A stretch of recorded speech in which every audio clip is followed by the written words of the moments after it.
But I wanted to assure you that what matters is the effort and not the result. I'm sure you're capable of creating nice projects, and I'm sure that whatever the grade you get, it deserves it. You deserve a good grade. Of course, I cannot give A's to everybody. You will have A's and B's and C's, and depending on your work. But I think what counts for me is the effort that you put, and I'm sure that you learned something from this project. Okay. Also, I would like to say what I would like to tell to the audience is that I expect you to respect your classmates as they present their projects. No matter if you like it or not, I expect that you will be quiet. If you have any questions, save them for the end. You can take notes, and you can ask your questions when the presentation is over. Okay? So we'll start with Andonis, and we'll go on to the other students. Thank you very much.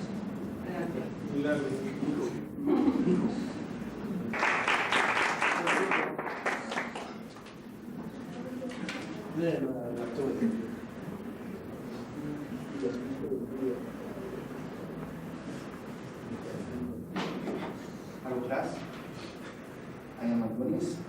Everybody know me. I'm going to tell you about unemployment. My project is about unemployment.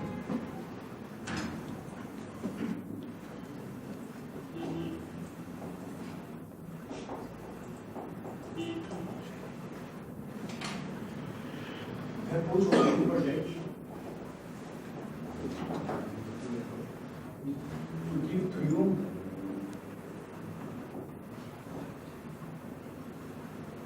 to understand the subject unemployment, the types of unemployment,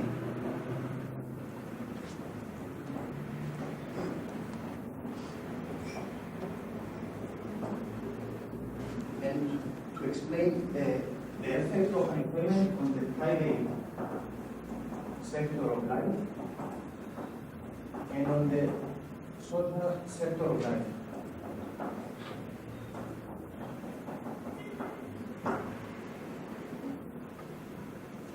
I used a lot of sources for my project, from economic books, from Miller, Beck, and from primary sources.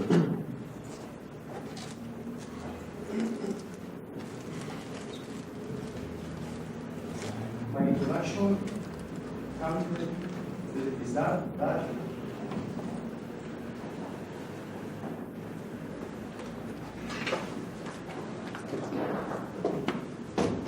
unemployment is a major problem that the world is facing today.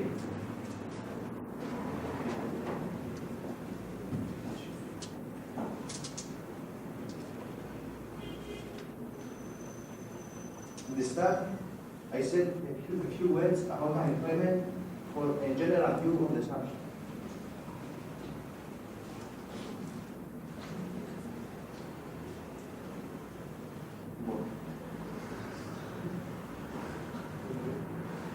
I mentioned a few things about unemployment.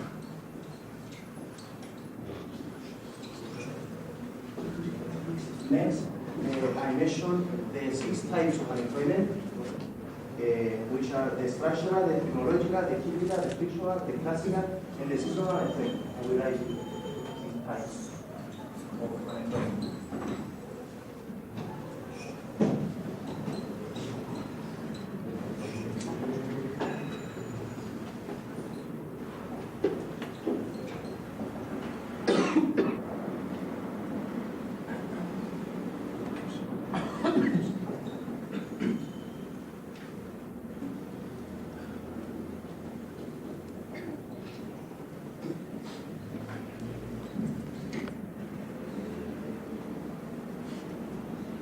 Then I analyze the private cost of unemployment. And I see that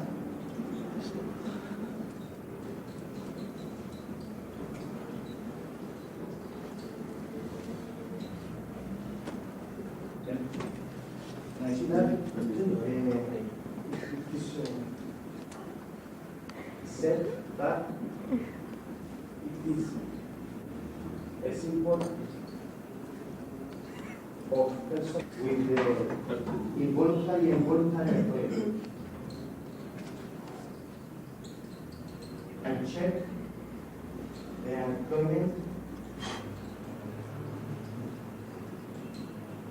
in the banking system generally, and I come to the conclusion that unemployment does not exist in the banking system.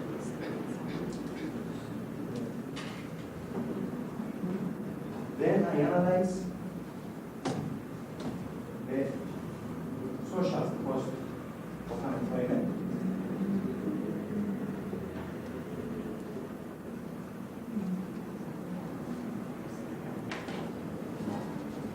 Again, I check from this point of view the voluntary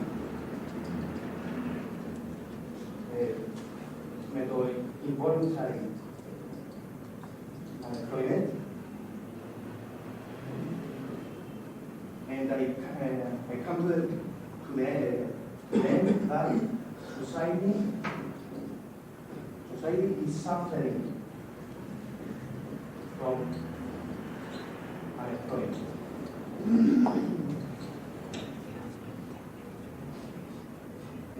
I come to some results about this, that with high unemployment, there is low inflation,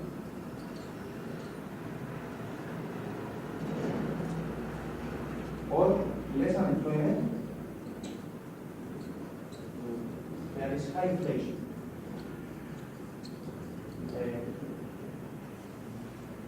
I prefer the second one, less unemployment and high inflation. After this, I check the unemployment rates in different countries, like France, Italy, Japan. Then, at the last page of my research, my project,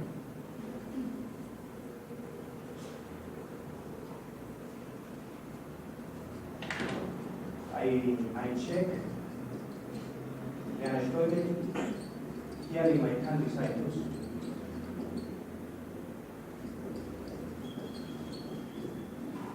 And I see that unemployment in Cyprus does not exist.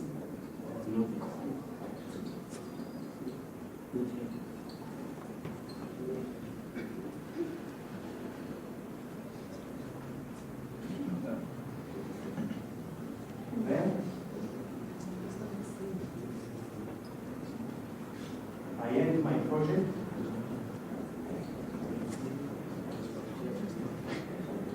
with the below statement, which is that unemployment is something which people must avoid.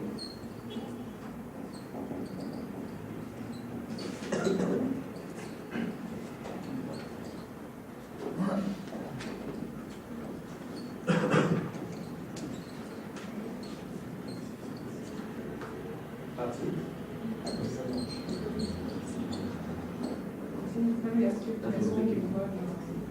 When you said that in Cyprus that unemployment doesn't exist, what do you mean? It doesn't exist at all, or it exists in a very low level? In a low, Very yes, like Italy, Spain. Which one is the highest? Has the highest degree of unemployment? Italy, Japan, you said, and France, you checked. United States have the higher percentage. Yes. And Cyprus has the lowest. Yes. Any more questions for us?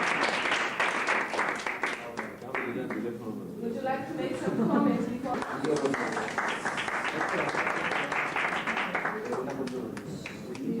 Friends, I'm here to present you my project, my English project, which relates to the general theme of men and women, and particularly to the major societal problem of divorce. I choose this particular project because I was always attracted to major problems of the society in general, and particularly the divorce, which is quite increasing in also our small country in Cyprus. It tends to make a very sound problem with a variety of consequences, which all of you, less or more, have lived through personal experience of friends or even relatives.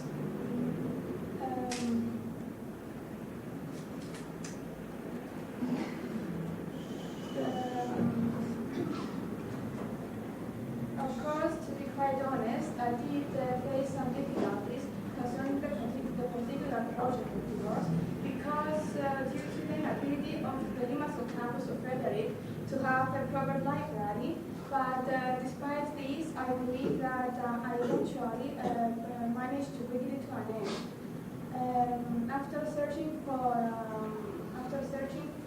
sources to locate, I located and used two sociology books.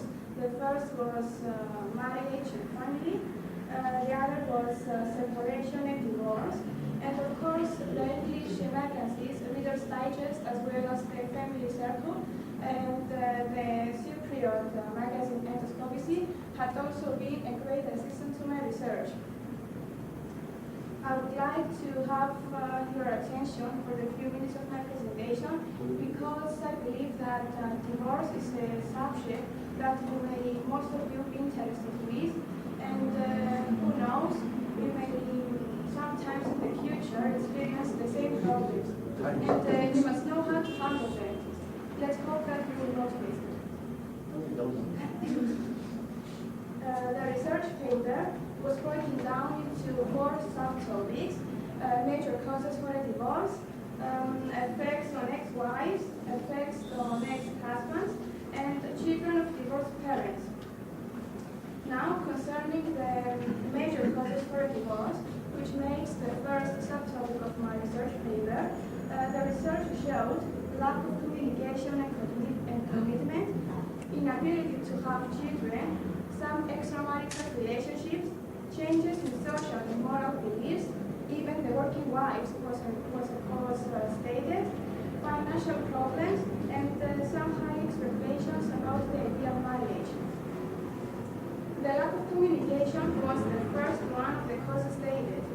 People usually, and some of you, when you will decide to get married, you will decide it when you have to anticipate greater rewards from being married than from being single. Such a basic reward is the confirmation that you are appreciated by a person to whom you are committed for your entire life, and with whom you can engage communication at any time.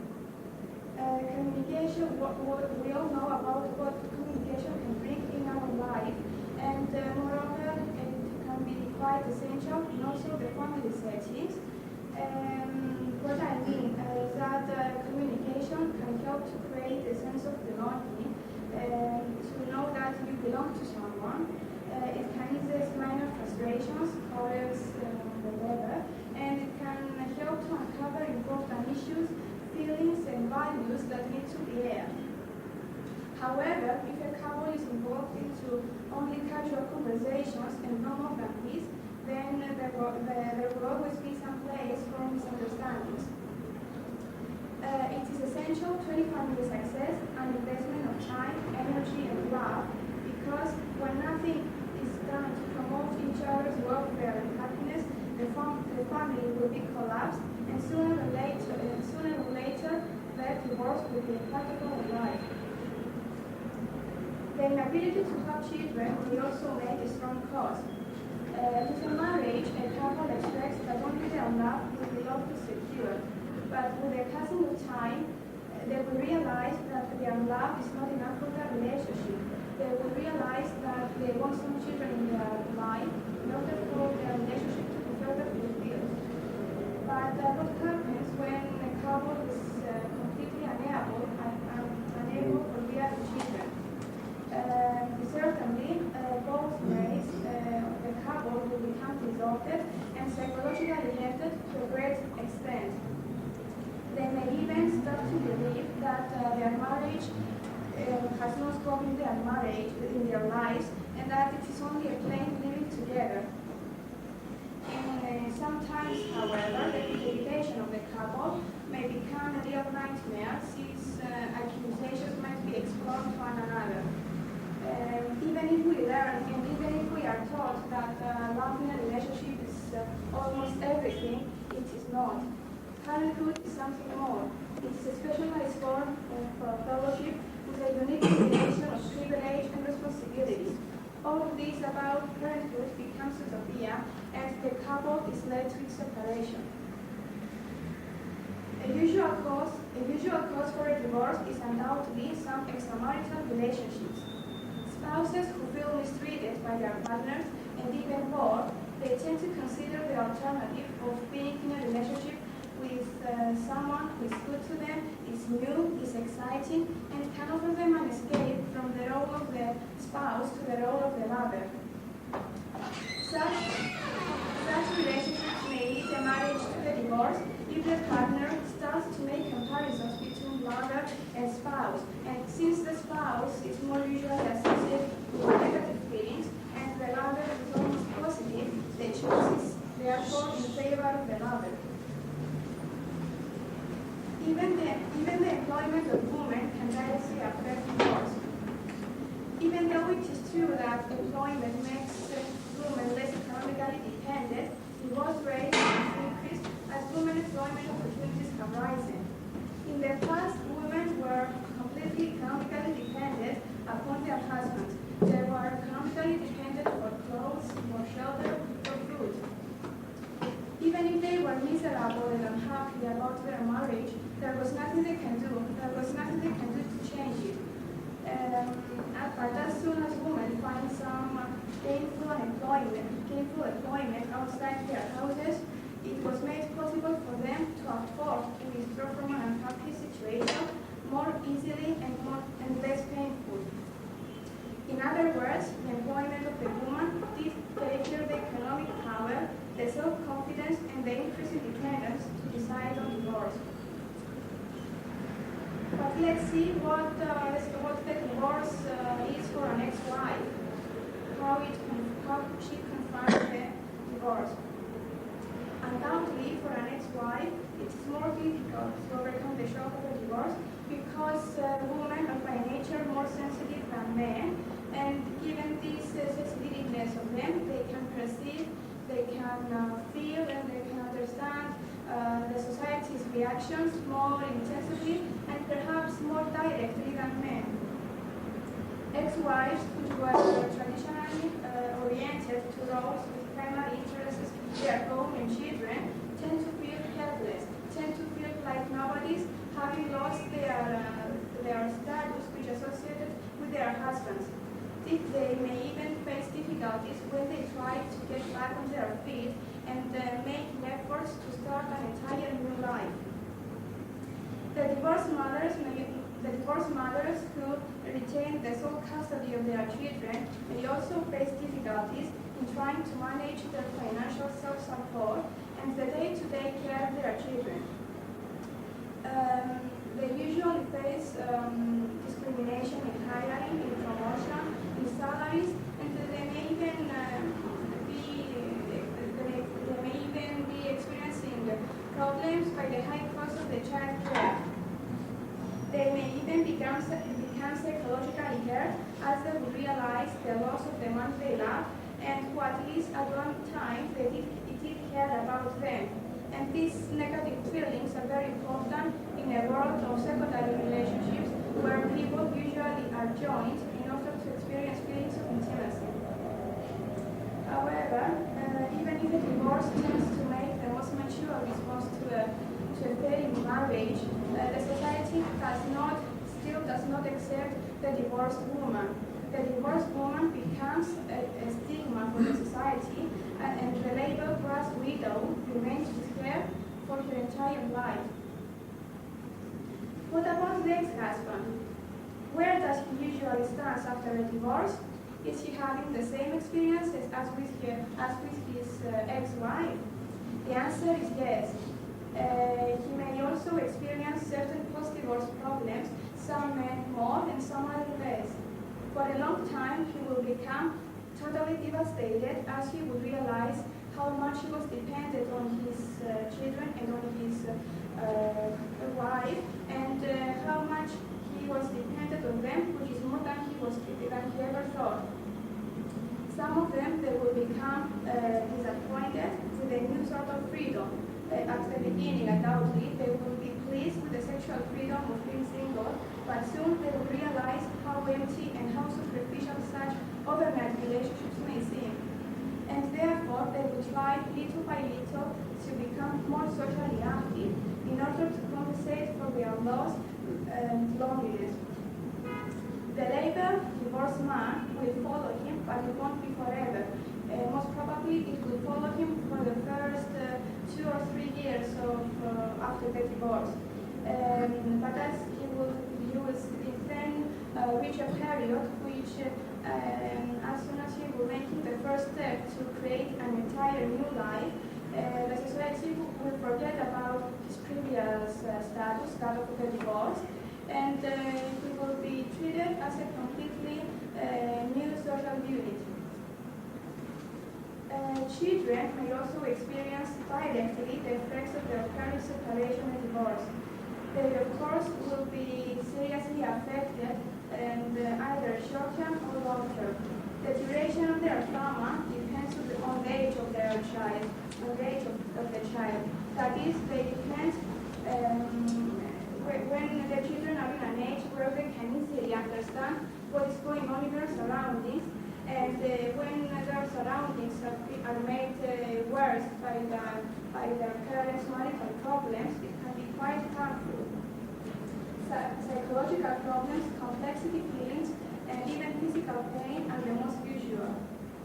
Children, we all know that they are very fragile beings. They need to be taken care, to be loved and affected.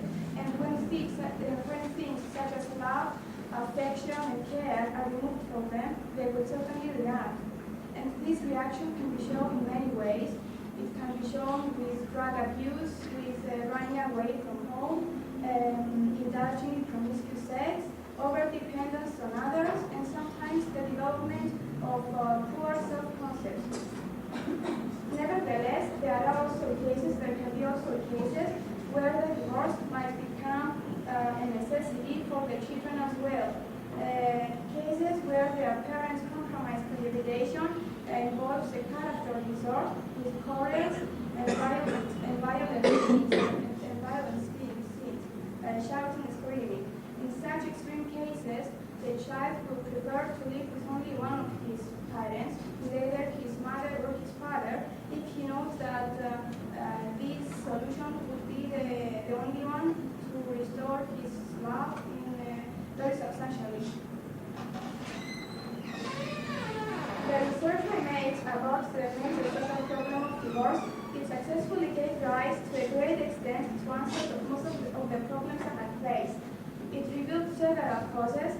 With some of them we are familiar, and with some others we weren't. They are completely surprising. Moreover, it showed that people whose marriage failed become miserable, disappointed, and psychologically dead. Both ex-mates become victims of a divorce, but in some cases wives are greater victims. Problems may also be encountered with children, and since psychological problems tend to be long-lasting, with a continuing major influence in their lives. To end up, I would like to suggest you that whenever you are left with no other alternative than that of the separation and divorce, you must make your best in order for the solution to be carried out in the best interest of the family. That is, to minimize the harms of the divorce and to maximize the interest of the whole family, for both children. Let's hope that, let's anticipate that none of you will ever face such emotionally devastating experience. Let's hope it. I'm glad to be able to present my project. The topic that I chose for my project is education. I know that education sounds very boring for the majority of us, but the reason that I chosen this topic was the fact that all of us, we are in the position now to choose about our future, to decide whether we continue our studies or not. I've chosen this talk. To be more specific, I found out what motivating factors cause children to get higher education, and what are the results that came out after we get higher education. What I found out was, first of all, that children want to continue their studies and to get a higher education because they want to acquire some knowledge and some qualifications that will help them later on in their lives. The everyday projection of some luxuries and some comfortableness influence children to acquire this comfortableness. So a way to find a good job and a wealthy worker's job is to get higher educated and then to be in a position to acquire a good job. A second motivating factor is that children are getting influenced by their friends.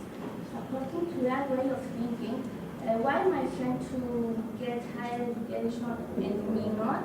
They don't consider at all that their parents are not able to offer to them this higher education. They are influenced very much, we can say, from their friends, and they want to be the same or higher educated from their friends.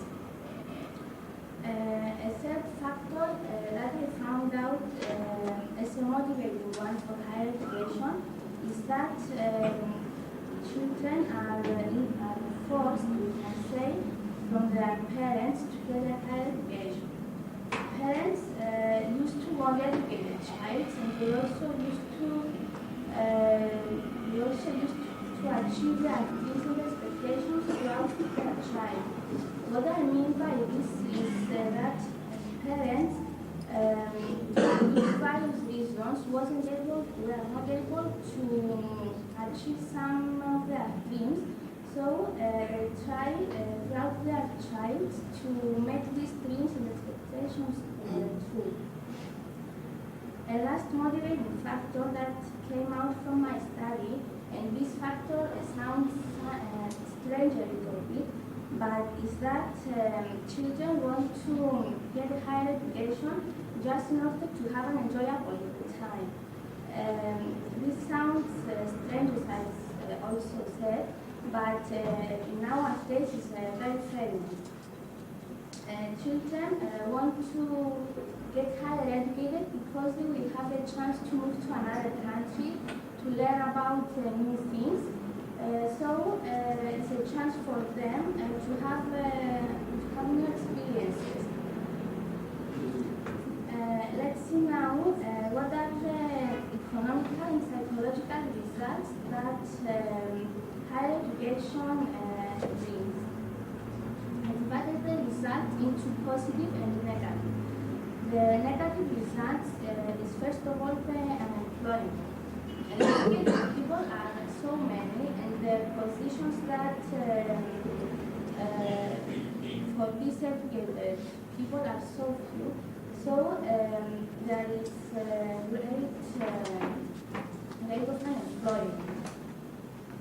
Or if these people are managed to find a job, this job is of course out of their specialization, and they are employed, we can say, in some industries social workers, and of course this leads to psychological problems and also leads to suicides. We can say that this is not a physical thing. It's not something that they can commit suicide just because they are unemployed, but only if you are in their shoes, you can see how they feel and how they think. Another negative consequence of higher education is the fact that it leads to immigration. These educated people, due to the fact that they are not able to find a good job in their country, they are forced to move to another country, away from their friends, from their parents, from the place that they were born. Of course, this also leads to psychological problems and to suicides. A third negative result is that people are forced to work somewhere that has nothing to do with their specialization. For example, they are employed as welders, as I have also said, in some industries, and they do a work that does not require the least qualification and knowledge. The positive consequences of higher education are the following. First of all, higher education is a way to get a well-working job.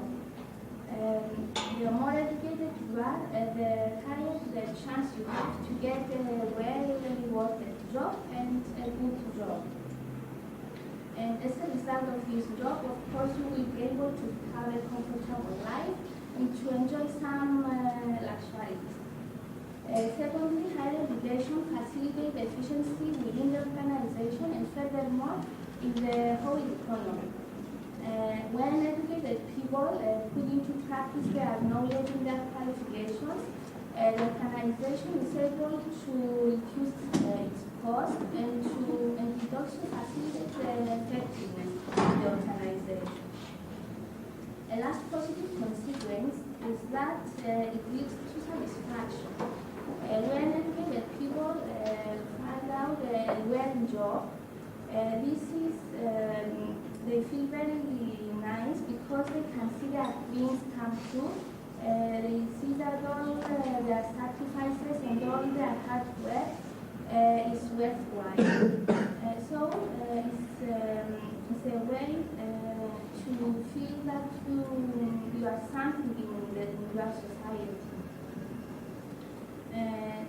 What's the final conclusion is that higher education has its negative and also the positive consequences. The negative ones make us believe that higher education generates more problems, that solves problems that already exist. But on the other hand, the positive consequences influence us to get higher education and to want to continue our studies and to be as educated as possible. I'm here to present my project with the title. The theme is called Young Notes, and the topic is called the generation gap. I chose this topic because I always wanted to find out in what stage the relationship between parents and kids in other families are. For that reason, my purpose was to find if the generation gap exists inside. In order to succeed it, I used sources from books and magazines, and I made a research among the people. In order to make my project more clear, I divided it into 2 chapters.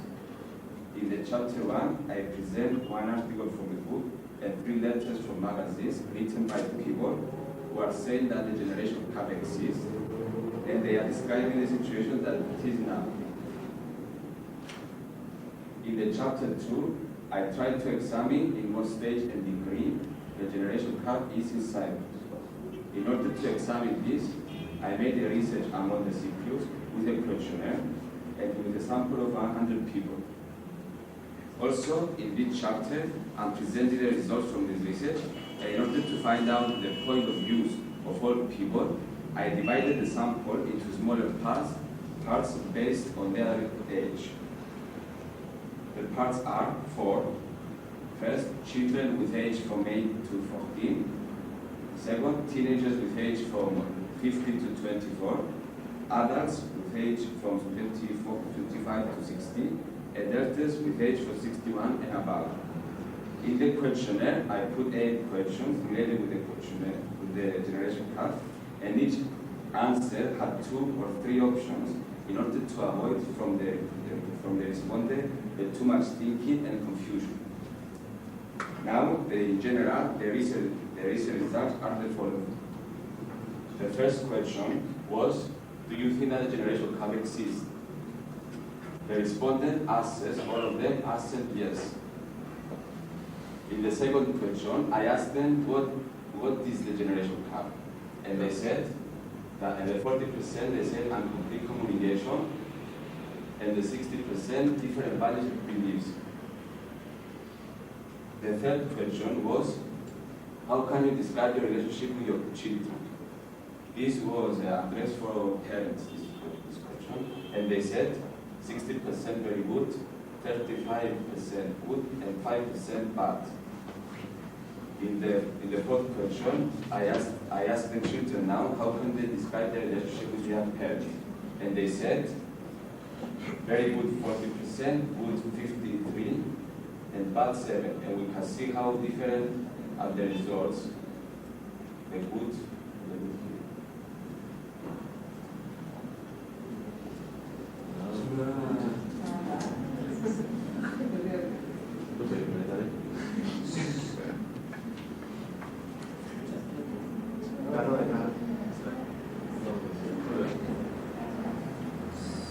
The fifth question was, do you have any differences with your children and parents? And all of them, they said yes.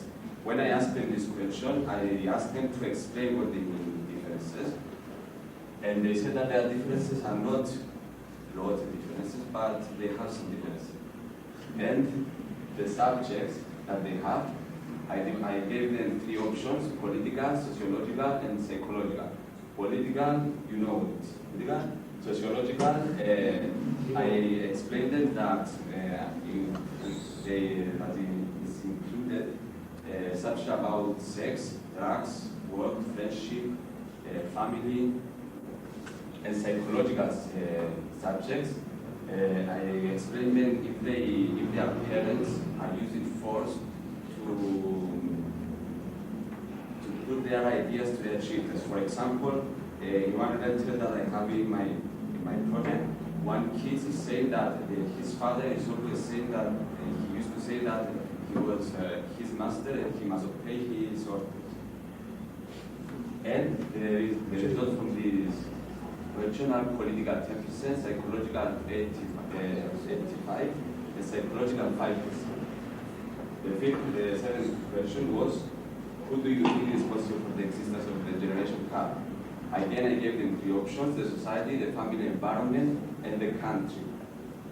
And the answers were the society 50%, the family environment 40%, and the country 10%. Finally, in the 8th question, I asked them, in their opinion, how can the generation can be solved? I gave them again three options: communication, force, and turn time. Communication 80%, force 0, and turn time 20.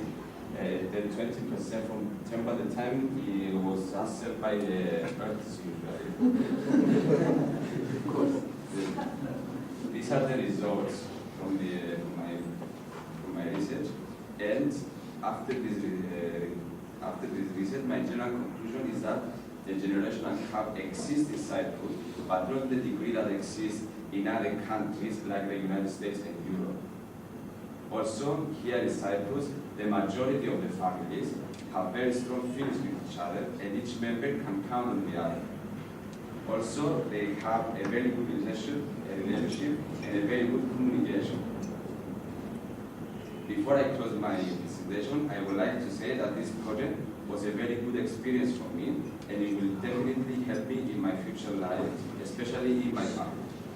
Also, I would like to say that even though the generation gap in Cyprus is not yet a real problem, if we want to do something about it right now, it might become a real problem in 10 years from now.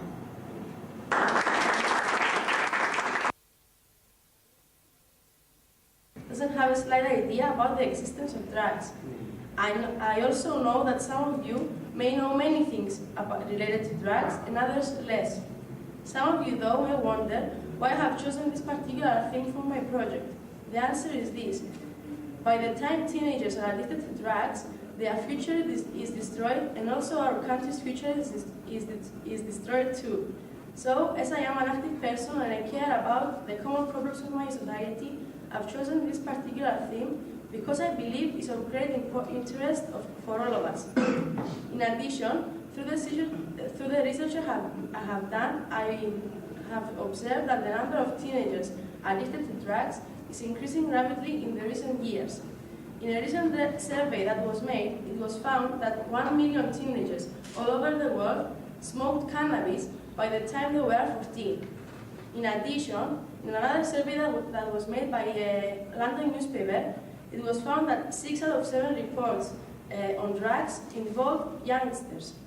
I must confess, though, that I found many difficulties to gather all the information I needed for my project due to the lack of appropriate sources. But fortunately, at the end, I managed to overcome all the difficulties I have faced. At this particular moment, a question may arise. How strong is the threat of drugs to youngsters, and what can older people do about it?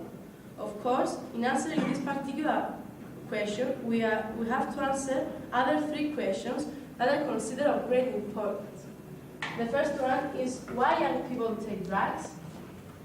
The second one is what are the consequences of teenagers addicted to drugs? And the third one, how can older people help them?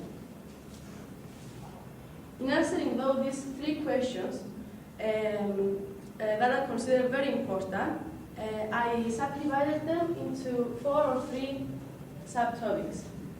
The first was because of family problems. That is, when youngsters are coming from divorced families, sometimes they feel lonely and guilty about the way their parents, about why their parents divorced, and then they believe that the only way to escape from this loneliness is the drugs. The second one is because their friends take drugs. Nowadays, teenagers tend to spend a lot of their time with their friends. And if their friends are addicted to drugs, then there is 90% possibility that these teenagers will be addicted too. The third is because they want to show off. As you may all know, we live in a consuming society that provides us with many things. But sometimes teenagers believe that they tried everything and the only thing that remains is the drugs. So they believe by taking drugs is the only way to show off. That is, to be improved or be cool, something that teenagers tend to like.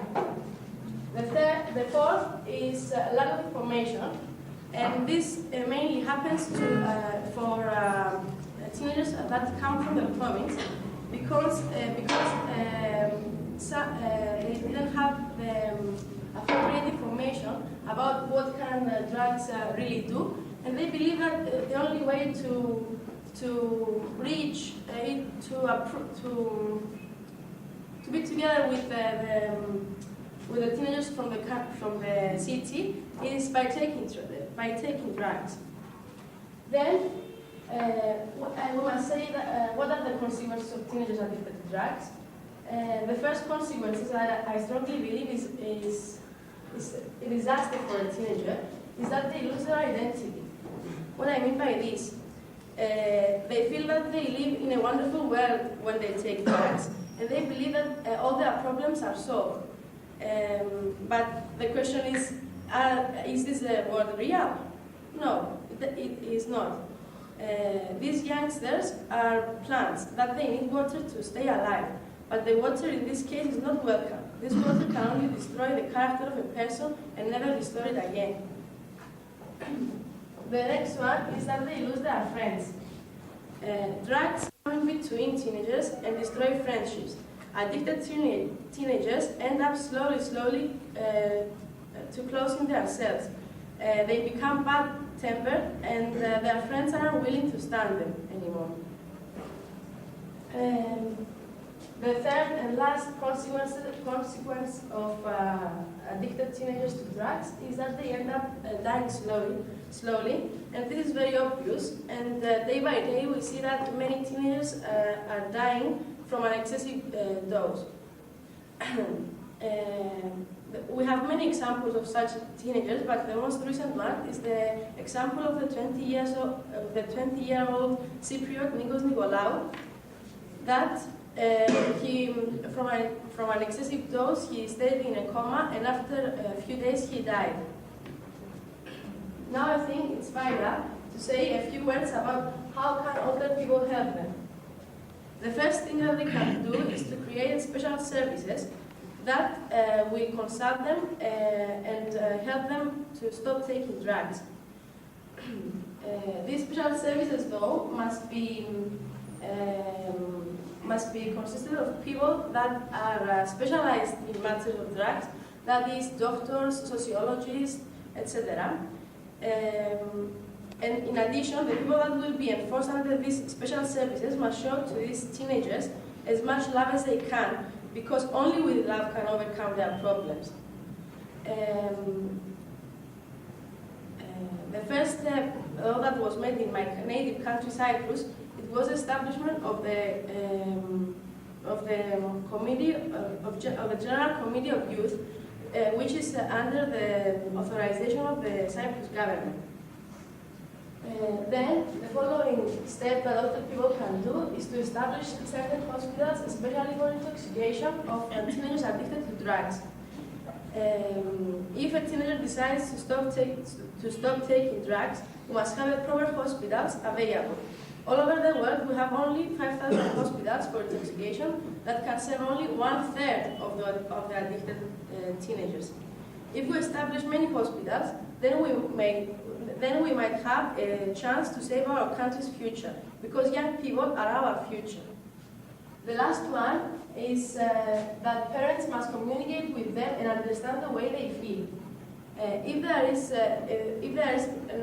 there is no communication between parents and children, then these children will feel lonely, and they may not have the power to stop taking drugs. But if the parents try to become their friends, then there is a great possibility that these children, these youngsters, may have a future in their lives. This is all I have to say. So conclusively, I can say that there is no one out there to suggest that youngsters addicted to drugs can have a normal life as others. By the time a person is addicted to drugs, his or her future burns out like a candle. But youngsters, with the help of older people, can rebuild a good future and accordingly keep the candle lighting up forever.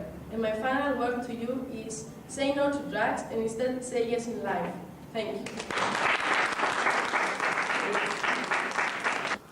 Good morning, ladies and gentlemen. As you know, I'm here today in order to present you the subject of my project and the findings of my research. The general theme of my project is education, which is narrowed down to the importance of education. You all know that we are provided with a number of sources, but I was mainly attracted to that particular theme because I believe that education is a concept which is very often highly misunderstood, and for that particular reason I would like to stress its importance. Conclusively, the purpose of my project is to convince my audience about the importance of education. In my attempt to achieve my purpose, I used some sources such as books and encyclopedias, and because I believe that especially in Cyprus we are provided with limited sources of material, I have personally conducted a small survey of 6 persons to support my findings. That was the main problem I faced in my effort to complete my project. I believe that the majority of you, or perhaps all of you, know that education is a concept which is very highly misunderstood. That is, people usually perceive it in one or another way other than the realistic one, because they understand or give particular emphasis on some of the aspects of the general idea. However, education could be defined as a systematic and organized process of educating, teaching, or training people with a view of developing mental skills and abilities, and strong academic background, as well as certain qualities of character. Before the Second World War, education was a concept which was completely disregarded for the majority of people. Since then, and due to the rapid economic, technological, and social growth of most countries, it became more important in order to anticipate the unlimited demands of individuals and those of the society as a whole. This is easily concluded from the fact that local authorities give particular emphasis on the improvement of the educational system. In my effort to analyze the importance of education in more depth, I divided my project into two main parts. In the first part, I analyzed education from the individual's point of view, and in the second part, from the society's point of view. By analyzing the importance of education from the individual's point of view, I ended up with several findings and conclusions. The first finding was that education has a major and direct impact on an individual's attitudes, behavior, and character. School is one of the primary key institutions in which a person belongs and devotes a considerable part of his or her life. Education provides several norms and beliefs that determine various standards which are socially accepted by each citizen. It is a social means that shapes an individual's character perhaps more than any other institutional group. Children learn a set of ideas and norms such as freedom, discipline, loyalty, friendship, etc., which try to apply later in real life. A second finding was that education provides also the basis for the development of personal skills and abilities. Children develop certain skills of communication in speech and in writing, in reading with understanding, and in calculations involving numbers and measurement. A person can identify through education what his or her personal interests and abilities are, and therefore try to develop several skills or take advantage of his or her abilities. However, education does not only reinforce children to develop mental skills, but it also enables them to increase their personal dexterity in technical subjects. Education provides also a system by which people are better equipped to understand and live with their fellow human beings. Individuals develop certain humanistic instincts and encourage interpersonal relations that allow people to create and maintain real and strong friendships. Education enables young people to understand what is going on in real life so that to be able to overcome its unlimited demands. In other words, it brings individuals in a better position to cope with the unlimited and rather uncontrollable problems of life. It can also work as a mechanism of converting a teenager to an adult. Students develop a mature sense of responsibility for their work and towards other people and begin to arrive at some code of moral and social behavior which is derived from the lessons provided by the social part of education. Teenagers switch from an ordinary way of thinking to a more mature one that enhances the possibility to arrive at right conclusions and decisions. Finally, education results in a better psychology for individuals. Well-educated persons have the impressions that they are in a better position than educated people. Educated persons have the confidence to enter into any discussion that takes place and stress their opinions without any hesitation, whereas uneducated persons are afraid of taking any initiative in any course of action because they are lacking of education. If now education is analyzed from the society's point of view, we can easily conclude that education is a social concept that largely determines a society's future status and international recognition. That is the quality of a country's future life.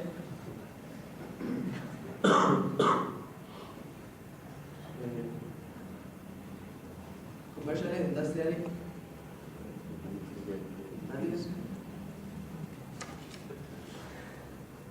That is the quality of a country's future life, commercially and industrially, just as much as intellectually and artistically depends on the quality of the educational system. A perfect educational system enhances the possibilities that the citizens of the country will build up and maintain a successful civilization. Besides education develops well-educated citizens who are ready to comprehend and anticipate the unlimited problems of life and therefore be able to contribute to successful development of an ideal quality of life. In addition, it is a mechanism of delivering a society's norms and standards from one generation to another. The increasing importance of education has resulted to the perception that education is associated with better performance. Employers associate education with higher performance and therefore they are willing to recruit applicants who possess several skills and qualifications in various academic subjects. In older days, a high school graduate would easily get a considerably good job, but in our times applicants pass through a screening process at which only qualified applicants can survive. The increasing managers consider that the most appropriate applicant is the one whose skills and qualifications are closest to the requirements of the job and the opportunities it offers. It described the accepted phenomenon that nowadays job specialization is applicable in every modern organization. That is there is an increasing tendency of jobs to become considerably narrow and specialized. Therefore, students have to be specially educated in only one field of study in order to expand their academic horizons in a specific science. Besides, there is a number of jobs where the skills and qualifications required to carry out these professions cannot be obtained through experience unless there is a specialized education on a particular subject. The final principal cause of the increasing importance of education is the rapid and continuous growth of technology. The increasing importance of education is a synchronous response to the requirements of an increasingly industrialized society of an educated workforce. Scientists develop new techniques and theories on various technical and theoretical subjects, and therefore students need to be aware of them. Therefore, education is the academic system which keeps students updated with the latest changes in technology. Finally, by summarizing the findings of my research, I personally believe that I have reached my objective, which was to stress the importance of education. To be honest, I expected that I would arrive at these results, but I found the experience very valuable because I believe that it will help me for my studies abroad and to real life in general. Before closing my presentation, I would like to read some definitions of education provided by the person I have personally interviewed.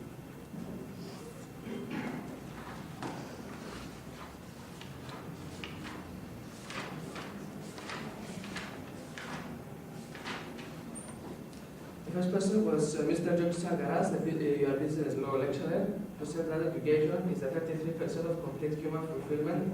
Thus, a completed wise person must be educated enough to be wise enough to acquire gnosis, old enough to know how to use this gnosis, have enough experience in all aspects of human endeavors, and have to enhance age and wisdom.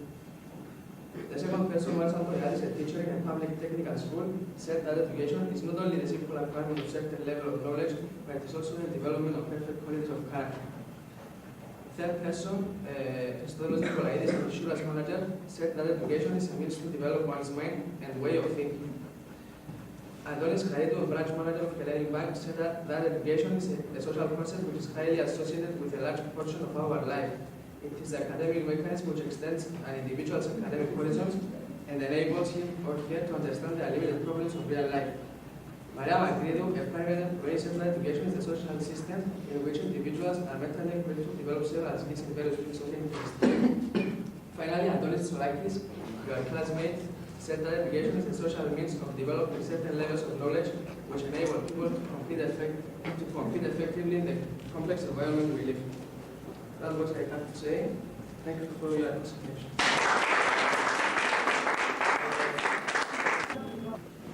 Dear friends, my theme for this presentation is the existence of evil in our life and its many different phases with which it appears. My purpose is not to make you feel frightened or miserable. I apologize if I will cause any negative feelings. And also I'd like to say that don't get disappointed by the volume of my notes. Although there are 30 pages, they contain only 3-4 lines each.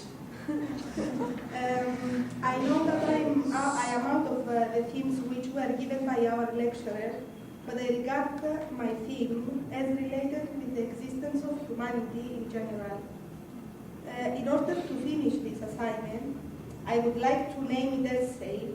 I used as sources of information articles from Time magazine and Marie Claire, the Greek issue. Also, in order to be able to form an opinion about the whole subject, it was necessary to do an extensive reading concerning a lot of things related, such as history, police reports, stories concerning rapes, and a book where is described the life inside camps like Bergen-Belsen, Birkenau, and Auschwitz. The first question we ask, of course, is this: does evil exist? There are people who think it does not. There are people who think it does. The answers that I will present as far as it concerns the people who do not believe that evil exists are given at the end. First, let's hear the following. Patricia Hill, a mother from Washington, dresses her 3 children one morning, makes breakfast for them, smokes some cracks again, and lets the kids watch cartoons. Then, with a clothesline, she strangles 8-year-old Christine and 4-year-old Jennifer. She tries to strangle 2-year-old Eric also, but leaves the kids still breathing on the floor. When the police came, Patricia says she loves her children. The second incident is from Oriana's Falachi book, Vietnam, and it concerns the way in which the men belonged at Platoon Charlie used to clean, as author says from personal opinion, the villages.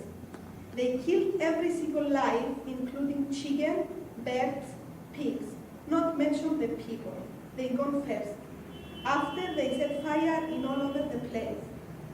The following is from the book Postponement for the Orchestra. It says, the orchestra used to play during every new arrival in the camp.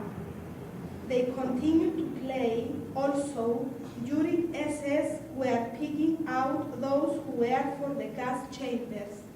The above is from one book written from a lady who lived in this camp and take part in this orchestra. She was a singer. She used to sing Madame Butterfly. At the same time, these girls who play curse their luck, but also feeling grateful for being alive. Also, stories concerning death causes from AIDS, drugs, sex abuse, earthquakes, cyclones, from the Central American death squads, and from new hanging in South Africa. Who is to blame? Nature, human nature, or unseen forces? The man's deeper unstated thought is that the world is battleground between the divine and the diabolical. I would like you to bring in your mind to try to imagine a scene which is from the beginning of the book of Job, from Old Testimony. This scene presents God and Satan talking to each other. Satan with a self-satisfied smile, and God screaming warily at Satan. They seem to make a bet on just how much pain Job can take before he cracks and curses God. They seem to play in a very pleasant game and face the people with a chillingly cynical mood. But evil is a problem that is more intelligently addressed outside the religion context of God and Satan. Evil is in whatever intellectual framework is by definition a monster. It has a strange coercive force, a temptation, a mystery, a horrible charm. The past couple of years have brought a windfall of improvements in the world. The collapse of communism, the dismantling of apartheid, the end of the Cold War, and the nuclear menace. State violence in the style of Hitler, Stalin, Ceausescu seem to be skulking in dispute. The West and democratic pluralism seem to have triumphed. Satellites and computers and communications and global business dissolve the old monoliths in much of the world. Humankind could take satisfaction in all that progress and even think for a moment that we have reason to believe in a better future. But much of the world has grown simultaneously darker. Each era gets its suitable evils. The end of the 20th century is sorting out different styles of malignity. Evil has been changing its priorities, its targets, its cast of characters. In our days, we have to face newer forms of evil, like greed, terrorism, drugs, AIDS, crime, child abuse, global pollution, oil spills, and acid rain. the fear of nuclear holocaust is still the nightmare of the earth. Nature, even at its most destructive, has clean hands. Humankind does not. For centuries, nature's potential for evil, its menace, made it an enemy to be subdued. Today, at least in the developed world, nature becomes the vulnerable victim. The human is the enemy, and the question who is to blame for remains without clear answer. And furthermore, it is necessary to send the evil away from our life. If evil is a constant presence in the human soul, it is also true that there are more souls now than ever. And by that logic, both good and evil are rising in the world at the same rate as the population. Scientists working with artificial intelligence have a fantasy that eventually all the contents of the human brain alive can be gradually transferred into a brilliant, stainless, deathless sort of robotic personality. And when the transfer of all the matter of the mind and soul has been accomplished, the memories of all cells etched into microchips, the human body having been replaced in a better container will be allowed to die. Will it be transferred along with good and installed in the stainless personality? Can the scientists shift the soul through a kind of electronic cheesecloth and remove all the ancient evil traces, the hatred, the will to murder? Will the inheritance of gain be left to wither and die with the human useless flesh? If so, will grace and love, evil's enemies, wither too? Does the good become meaningless in a world without evil? If the stainless canister knows nothing of evil, will Mozart sound the same to it as a gunfire? Thank you.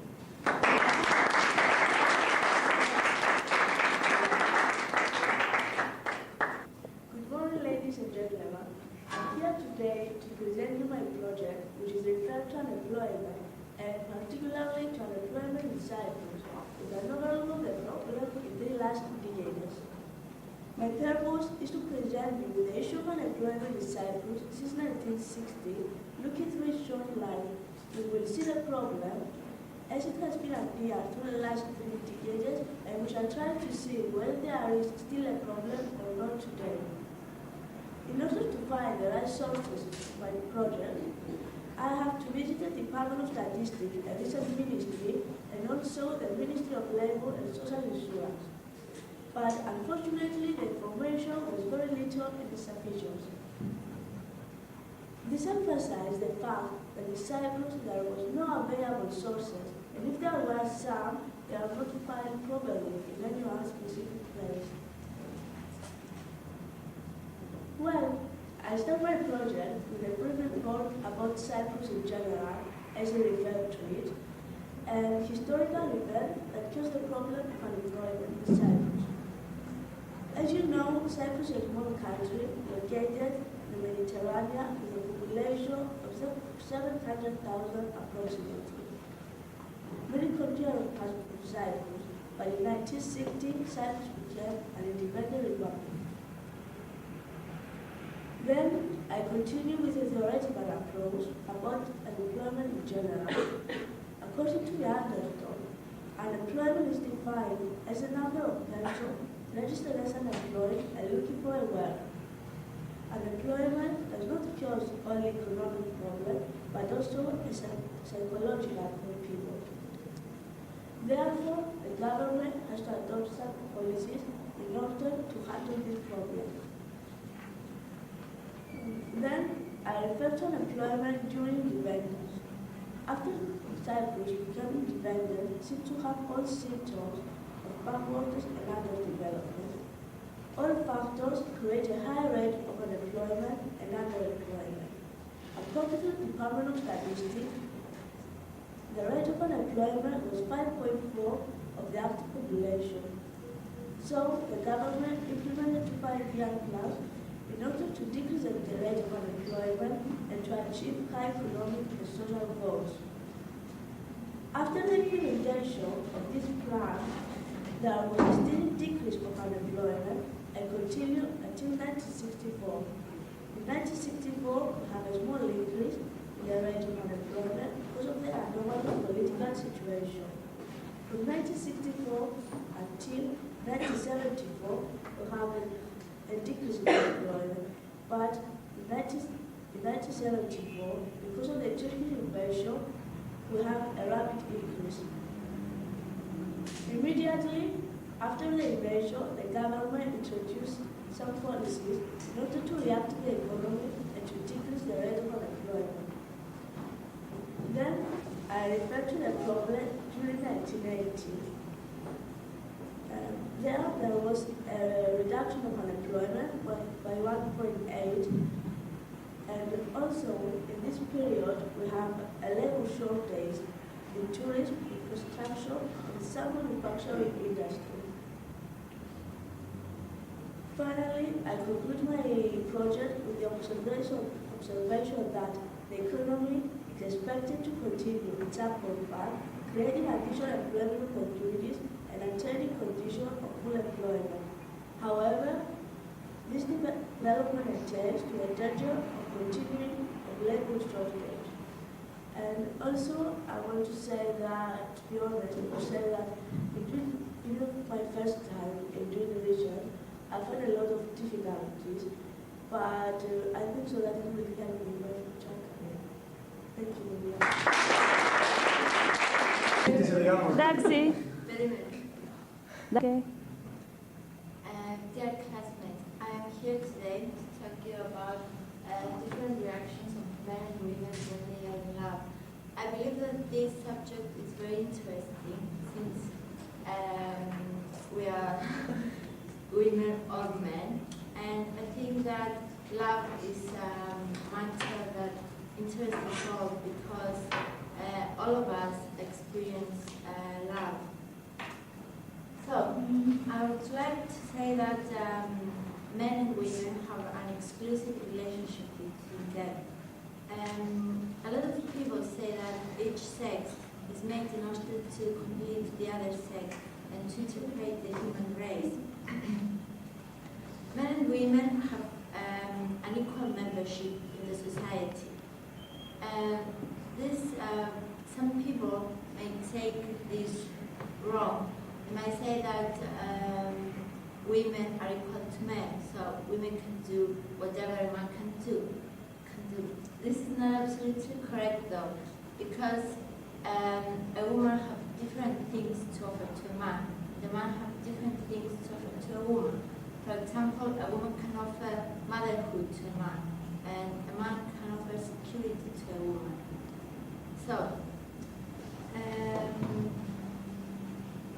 So as we can all see, men and women must live together.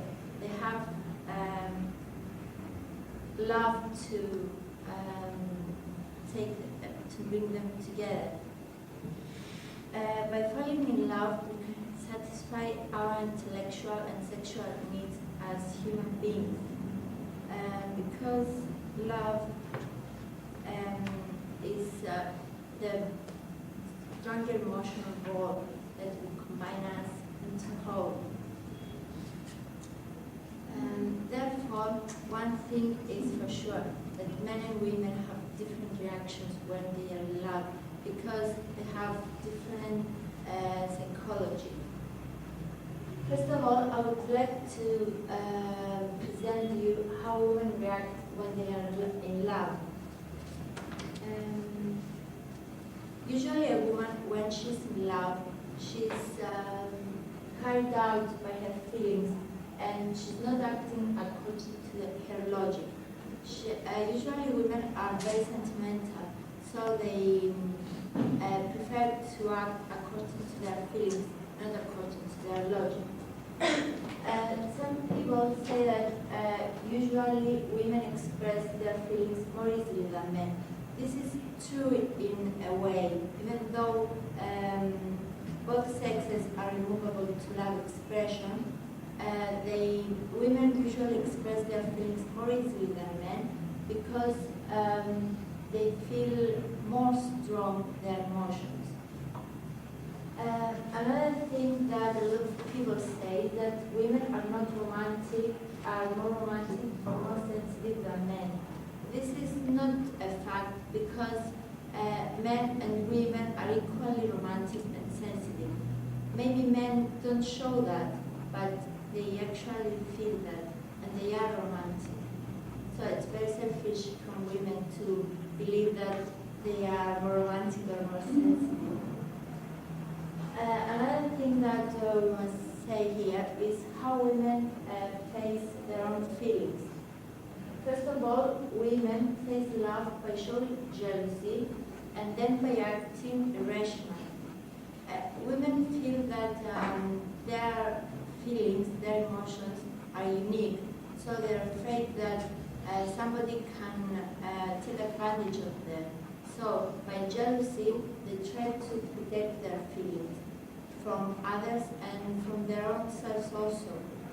Sometimes we may see women which are in love to act irrationally because they might use sentimental blackmails in order to protect their feelings. Now let's move on how men react when they are in love. First of all, men express their feelings by violence and by disorganizing their lives. Men are brought up in the belief that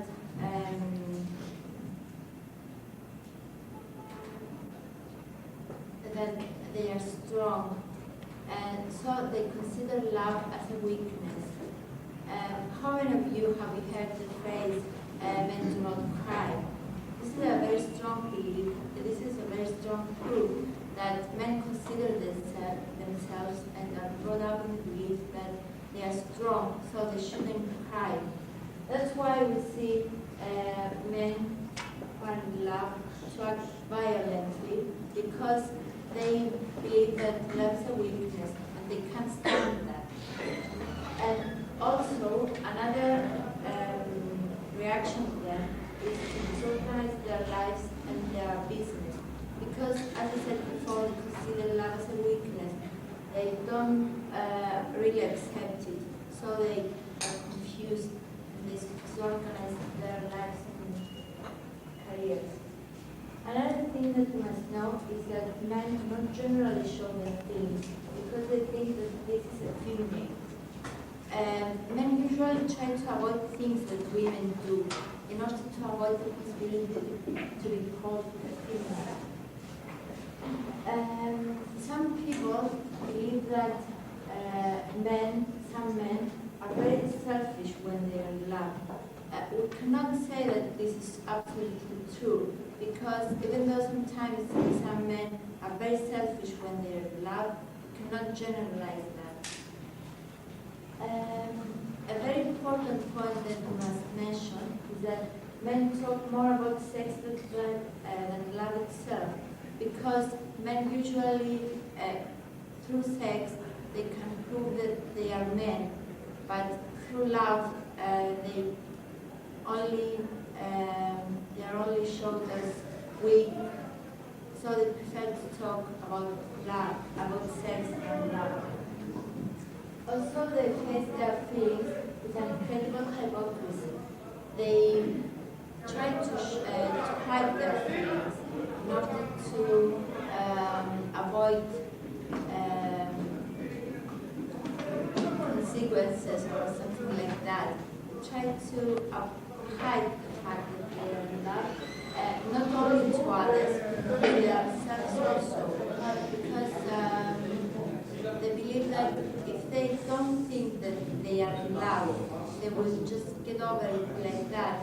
But this makes them hypocrites, not only to others, but to themselves also. In order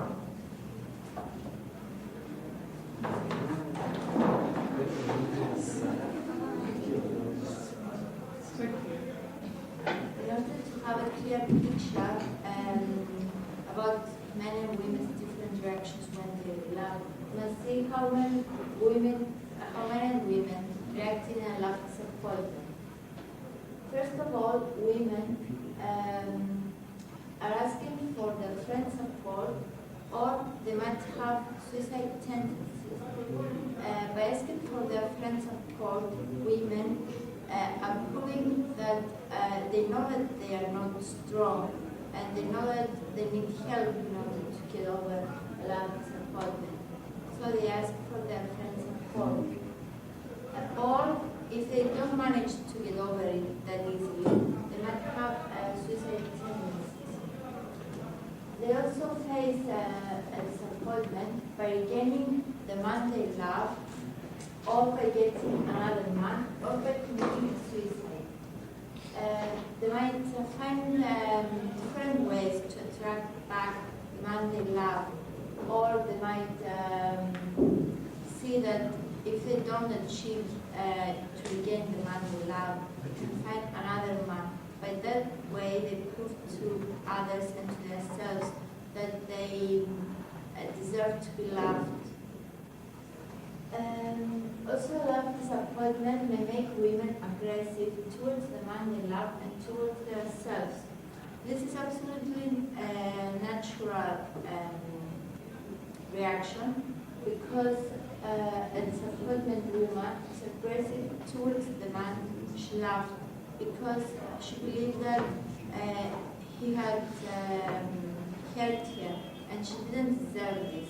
She's also aggressive towards herself, because she hates herself for letting the man she loved hurt her. Men's reaction in a love disappointment is in a way similar with women's reactions, but with a difference in their expression. As I said before, men express their feelings in a violent way. So they are expressing themselves more violently here, and they also may face a love disappointment by making lots of money. Why this? Well, some men do not actually believe in violence, so they prefer to work hard as they can, not to forget their problems and forget the disappointment. So they make, through hard work, they make lots of money. They also do that not to prove to others that they deserve more than they got. Also, men face disappointment by regaining the woman they love, or by getting another woman, or by committing a suicide. This is for the same reasons that women face the disappointment. And another thing that we must know here is that love disappointment may make men aggressive against everyone. Here, for the same reasons, men are aggressive towards themselves and towards women, the women they love. But they are also aggressive towards other people who try to laugh at them or help them in their attitude. As Mr. Tsangaras said here, this is a very good weapon in times of war. I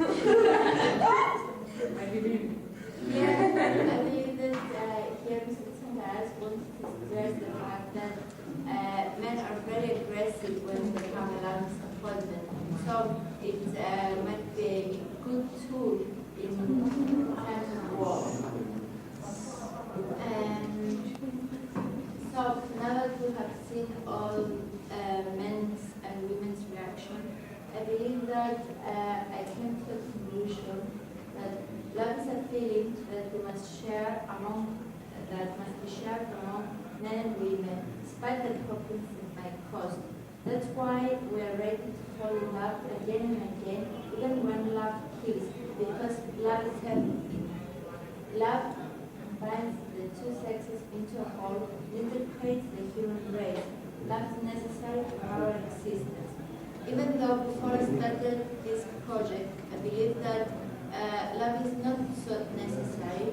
Now I believe that love is necessary for both sexes, because through love we can integrate the human race.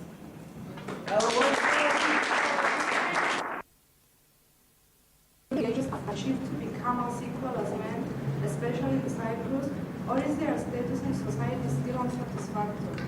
I was attracted to the particular theme because it is something that concerns a great number of people, and different people have different opinions about this theme. The sources I used are a book about essays by Elias Dimagapi, a film called Our Country that talked about women in Cyprus, and several articles from several magazines and newspapers. The main points I wanted to explore in my project were: what was women's role, position, and identity in the history of humanity, from the ancient times until the 19th century, and why? To understand better women's role today, it is essential to examine what was her role in ancient and other societies. When I finished my research about the past, I came to the conclusion that women were considered to be inferior creatures, and that the only thing that made women respectable was motherhood. Their duties were only the ones concerned with the household and raising of children. In some societies, they were used as porter animals and slaves. Some researchers, though, like Bahofen and Eagles, believe that in some societies, women were considered superior to men because men ignored fatherhood. This happened very rarely, though. To the question why women were considered to be inferior to men, researchers like Will Durant, Carlos Castilla de Vino, and Juliette Mitchell gave an answer. The answer is that women were biologically weaker than men. They weren't powerful and they couldn't fight. Their natural weakness made them vulnerable, so they depended on men for their protection. Men managed to subjugate women. My second point was, what was Cypriot woman's role and position some decades before? When I finished my research, I came to the conclusion that women in Cyprus were also, as other societies, considered to be inferior. And there was a lot of discrimination in the Cypriot society against women. My third point was, what did women do to make their status in society satisfactory? Women formed the feminist movement. In Cyprus, they organized groups that are concerned with women's rights and problems. Women made big steps to make their status in society satisfactory. My fourth point is, what is women's role and position today, abroad and in Cyprus? In other countries like America, England, Sweden, Norway, women have achieved a great deal, and we see today many women in high positions and in politics. Women in Cyprus have also made enormous steps forward. 100,000 Cypriot women work today. We see women in politics, deputies, judges, managers. Women have joined the army.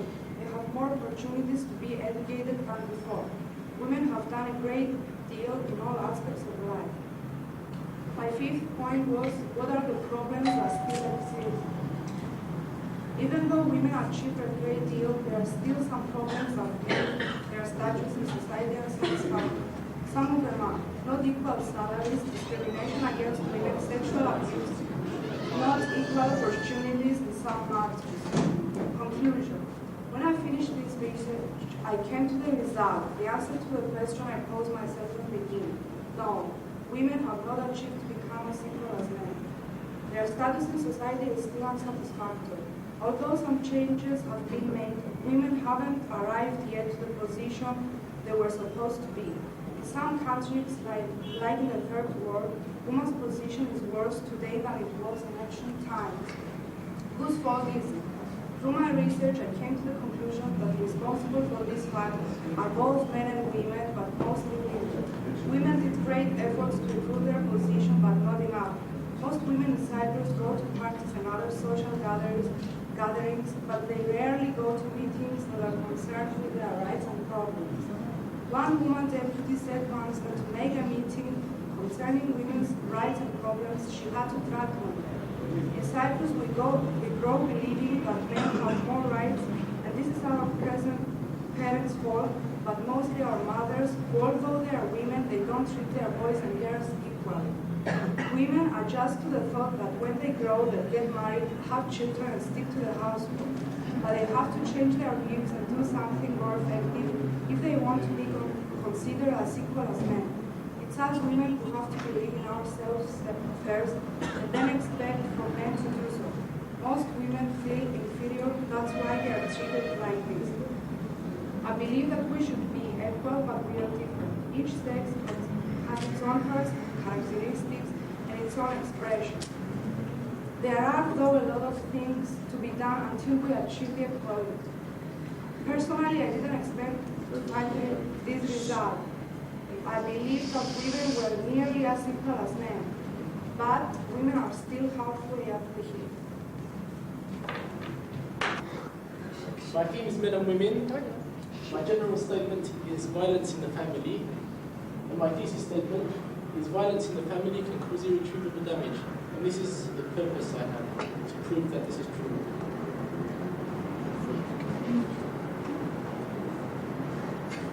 I chose to talk about a subject which deals with the relationships between people. And in my case, to look at the dark side of these relationships, which is rarely talked about, as if people are afraid of revealing a beast within them. And relationships are as old as man is, and these, in fact, are what help keep man alive. And I will refer to a commencement speech given by the actor Alan Alda to the 210th graduating class of New York's surgeons, and I quote him: "What makes people know they're alive, and in some cases keeps them alive, is not merely the interaction of their parts of their bodies, but the interaction of their selves with other selves.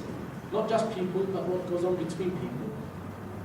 And I believe that it is well worth talking about when these relationships are endangered." Now let's firstly look at some theories for violence. We have three factors, main groups of factors. The first is individual factors. Now this includes the victims firstly, the majority of which are women. Actually, 80% of these are women. And we talk here about abused women who suffer from depression, stress, and alcoholism. Whereas the husband violators inflict violence only in the home. The violator, which is the husband, judging from research, are usually conservative men, inflexible characters with traditional stereotypes that separate men from women. And the most tragic thing of all is that these men accept violence. Secondly, we have environmental factors. This includes the violators, which are victims of abuse during childhood, and violators, which are witnesses of abuse during childhood. Now, in these factors, we can talk about financial factors as well, unemployment, social and geographical isolation. In these cases, violence is a means by which the person reacts to stress. The third factors are social and cultural factors.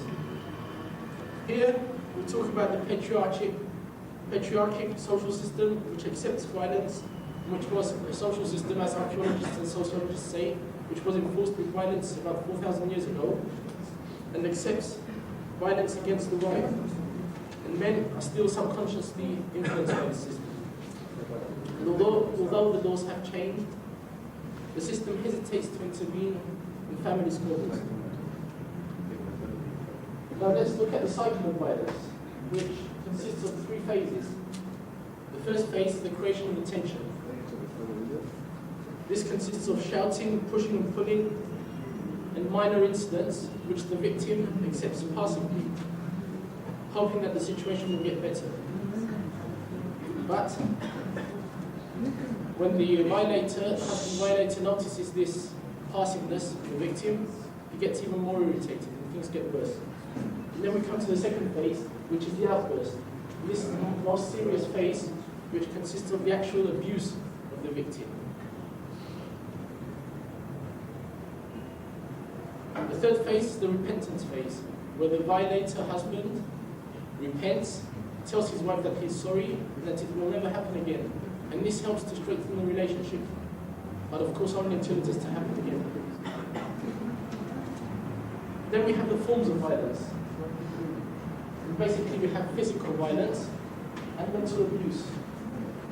The physical abuse is mainly the beating of the woman, violent shouts, violent rages, etc. And in some cases, the woman is even raped or even murdered sometimes. Then we come to mental abuse, which is a more tragic form because it is less visible.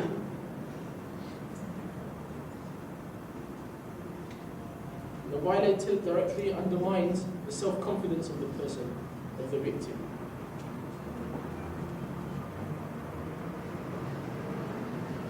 These two combined together cause negative results to the victim, and as a result, the victim may never lead a normal life again.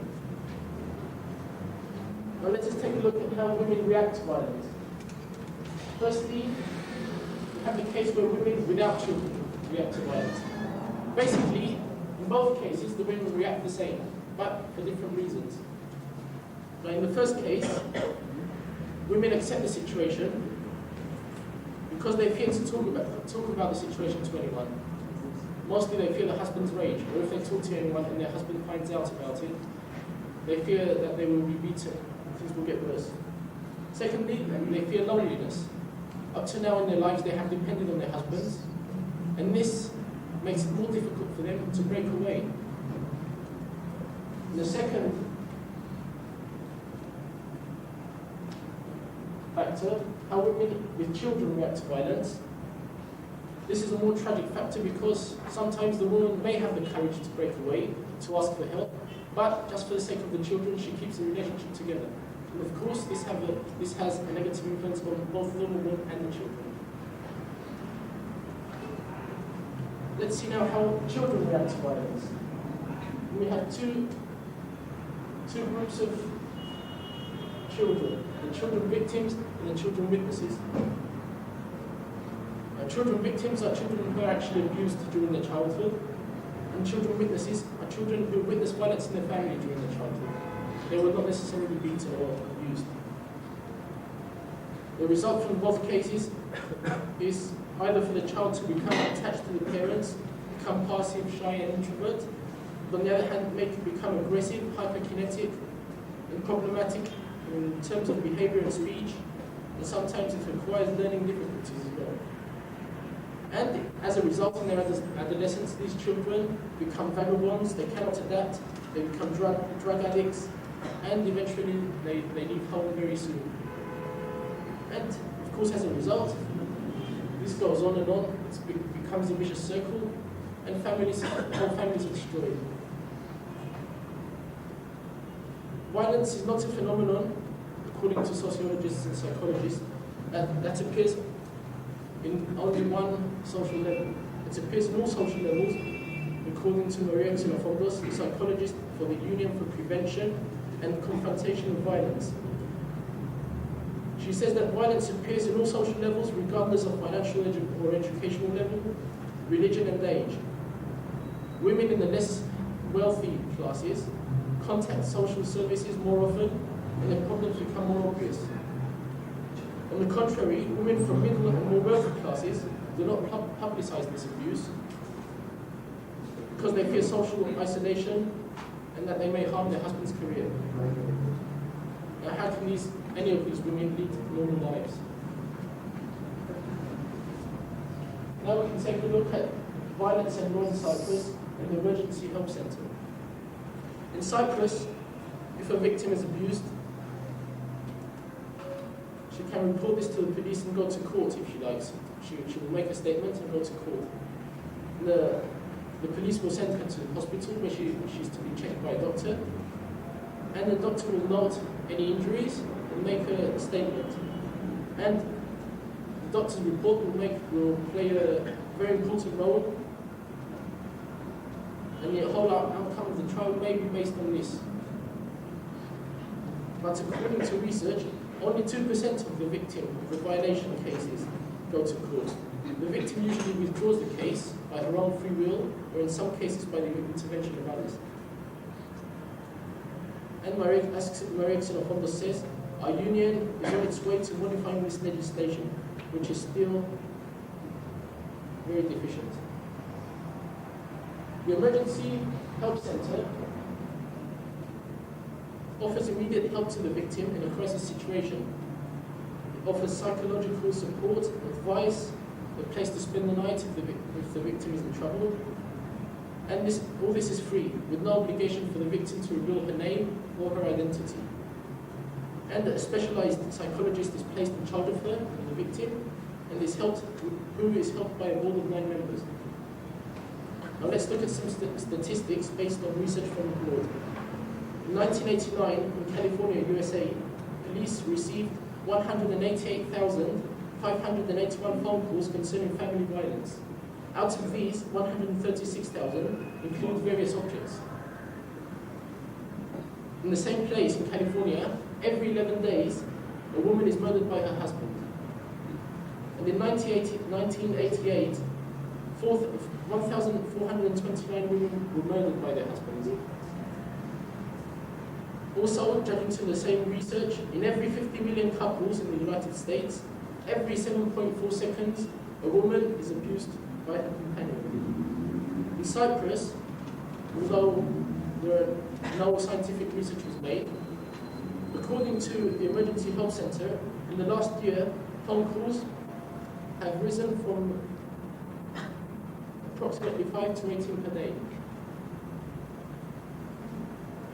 Now, I will refer to a statement which was made by a witness of violence in his family for 11 years.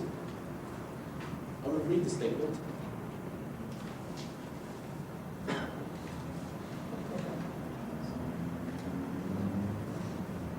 Ever since I can remember, my parents had been fighting. My father always used to beat my mother. I was so young, I couldn't understand this. Why was this happening? I remember every time we went out, everything would be all right. There were other people around us, and my father was a different person.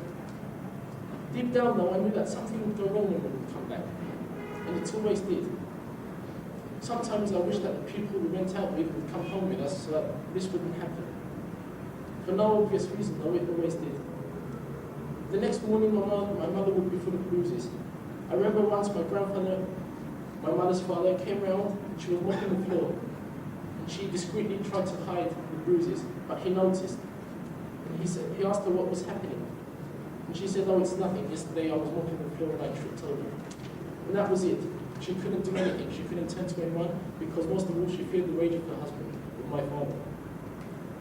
At night I would go to bed and usually I was about to fall asleep and I would always be awakened by a noise. And I thought, oh no, it's happening again. Why is this happening to me? Why does this always have to happen? I would beg God that this wouldn't stop sometimes. But it was no good. The walls were too thin. I would hear every word that was happening. On the other hand, I could hear my sister crying. She was in the lower bunk bed. And I would go down, I would get into bed with her, and we would talk loudly to each other so that maybe we could block out the noise, and maybe forget that it was happening.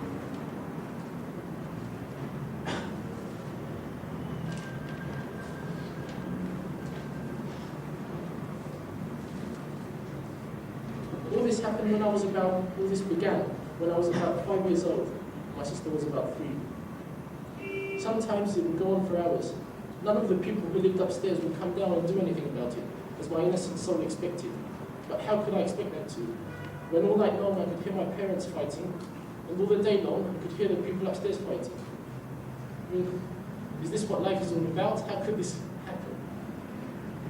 Anyway, the situation continued as the years went by, and it always got worse. It was like a volcano preparing for the big eruption.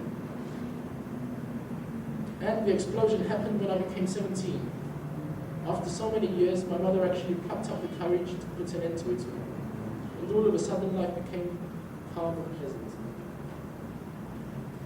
I know now that whatever happens, I won't let this happen to my children, but I just can't help wondering what happens to those children that grow up and cannot discard this kind of behaviour that was ignorantly planted in their systems. Who really knows how many of today's children will be part of tomorrow's violent generation? This is just one case in millions of cases. Goodness knows how many women are being beaten and abused. Women whose lives will never be the same again.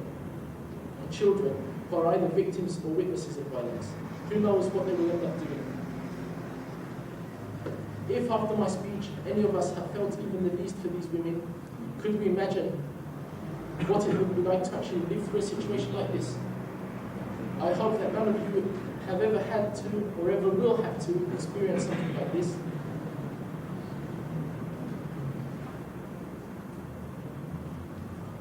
Either as violators or victims, and I plead you never to let such a thing happen to you or your children, because I know what it means, and I know what it can do to a family, because I had to live through this experience. And up to now in my life, and also judging from the research that I have made, which has also helped me discover and learn a lot of things, I have managed to derive one conclusion, that things are usually not what they seem. Here today in order to use up a few minutes of your time and to present unemployment in relation to education. It is an interesting theme, and I think this problem occupies everyone. The present study is fully dedicated to the analysis and investigation of the Cyprus. The study consists of a blend of applications. Cyprus has not experienced high rates of unemployment since its recovery from the catastrophic effect of Turkish invasion. People's thoughts are dominated not so much by the threat of war as by the threat of unemployment. During primitive years, communities did not have serious unemployment problems due to the fact that the environment was not so complex. For example, no technological revolution and no education. Nowadays, with the technological revolution, the choice about profession has been considered as the most crucial problems that modern societies are experiencing. Unemployment is considered as a threat to the stability of the society and the symbol of personal failure. Furthermore, a number of educated graduates remained abroad to get a job. As a result, not finding a job in their country on the major they studied, they are forced to immigrate in other countries, especially in Arab countries. Despite the effect of unemployment, the real cares in the human misery that results, many persons remain without job for years, thinking of their toils, the years of their studies, and the money they spend. If we regard to the university graduates, we can see that is existence of structural problem. This was partly the result of the rapid increase in the number of graduates during the last year. This is explained by the fact that incomes increased to the high level of esteem that Cypriots show for educational achievement as well as the upward social mobility. It can be noted initially that a surprising feature of the Cyprus labor is the fact that the unemployment rate among the higher educational people, mostly university graduates, is the highest one. Unemployed people reach the level of 4.5%, nearly twice that of the group of people with no education, which is only 2.1%. On the other hand, the lowest percentage is recovered by the workers with only primary education, who enjoy the lowest fraction of 2.05% in comparison with the other educational groups. As far as the secondary school graduates are concerned, their unemployment level is 3.9%. Finally, it can be noted that the unemployment among persons with technical background experience, unemployment at only 2.7%. In other words, these educational groups have different experiences. The reason inequalities are many, starting from the groups with primary and no-screen education. The most widely accepted explanations for their low unemployment rates is that the limited educational background of these people makes them less demanding and more flexible with regard to job offers. With respect to the secondary technical leavers, their unemployment percentage is not causing any worry. In fact, in this group, a labor shortage is absorbed owing mainly to the nature of the job. With regard to the unemployment graduates, it can be said that there are many varied factors forcing this kind of unemployment to such high levels. That is, the educational level of the newcomers has increased considerably, while most job opportunities have proved to exist in less academically demanding sectors. Moreover, evidence on the duration of unemployment shows that the largest long-term unemployed was among university graduates, followed by the secondary schools leavers. The roots of the problem that has just been mentioned seem to appear because of the strong preference and desire that Cypriots show a theoretical education as well as for office jobs. On the other hand, a low preference is shown in technical and manual jobs, which consequently result to serious problem of labor shortages in these occupational groups. Let's have a look at the statistics. A. Social seems to appreciate more the white-collar workers rather than those who work in technical jobs. B. The existence of the good working conditions and benefits in terms of earning and promotion opportunities in clerical as well as in office jobs. C. The technical occupations do not require a high level of knowledge in comparison with the academic ones. D. Academic jobs are significantly associated with the increased female participation. On the other hand, females rarely seek technical jobs. This is very obvious if the percentage of girls that enroll with technical schools, 4% for girls and 27% for boys, is taken into consideration. And the family tradition requires their members to achieve academic success. The main reason that have low proficiency in technical jobs is the fact that preferred by poor educational people. Even though the existence of well-educated labor force cases causes a lot of unemployment problems. In addition, a well-trained workforce in technical jobs, generally we can see that the unemployment in Cyprus is lower compared than the other countries. This research makes me understand cases that I never thought before. Thank you for your attention. Classmates, I'm here today to present you my project. The theme that I have chosen is the impact of education on the society today.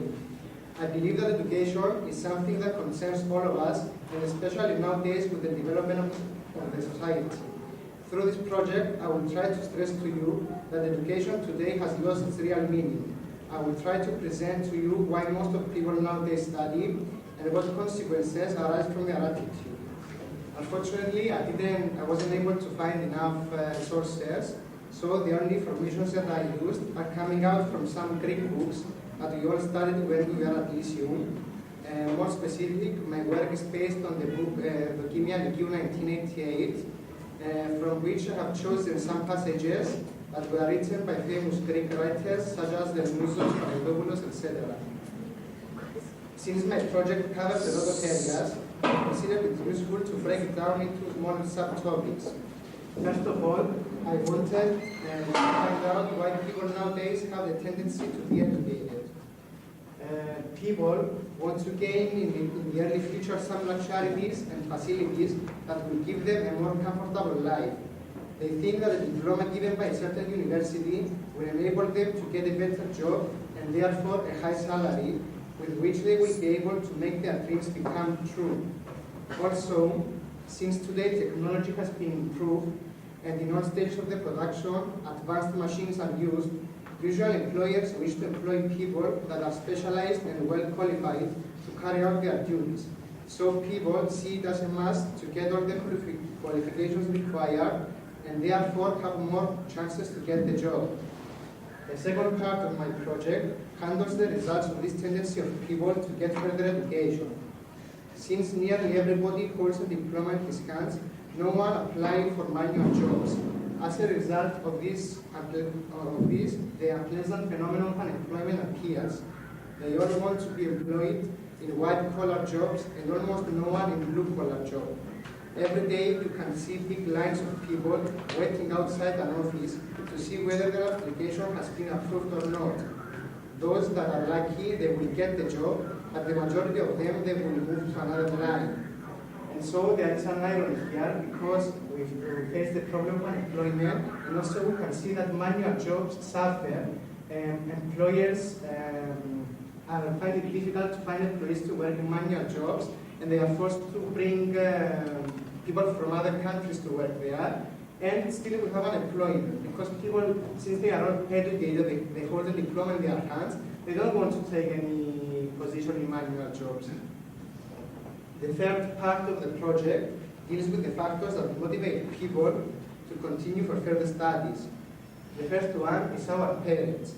Our parents were not able to satisfy some of their dreams that they had for themselves, and now they are trying to do so through us, through their children.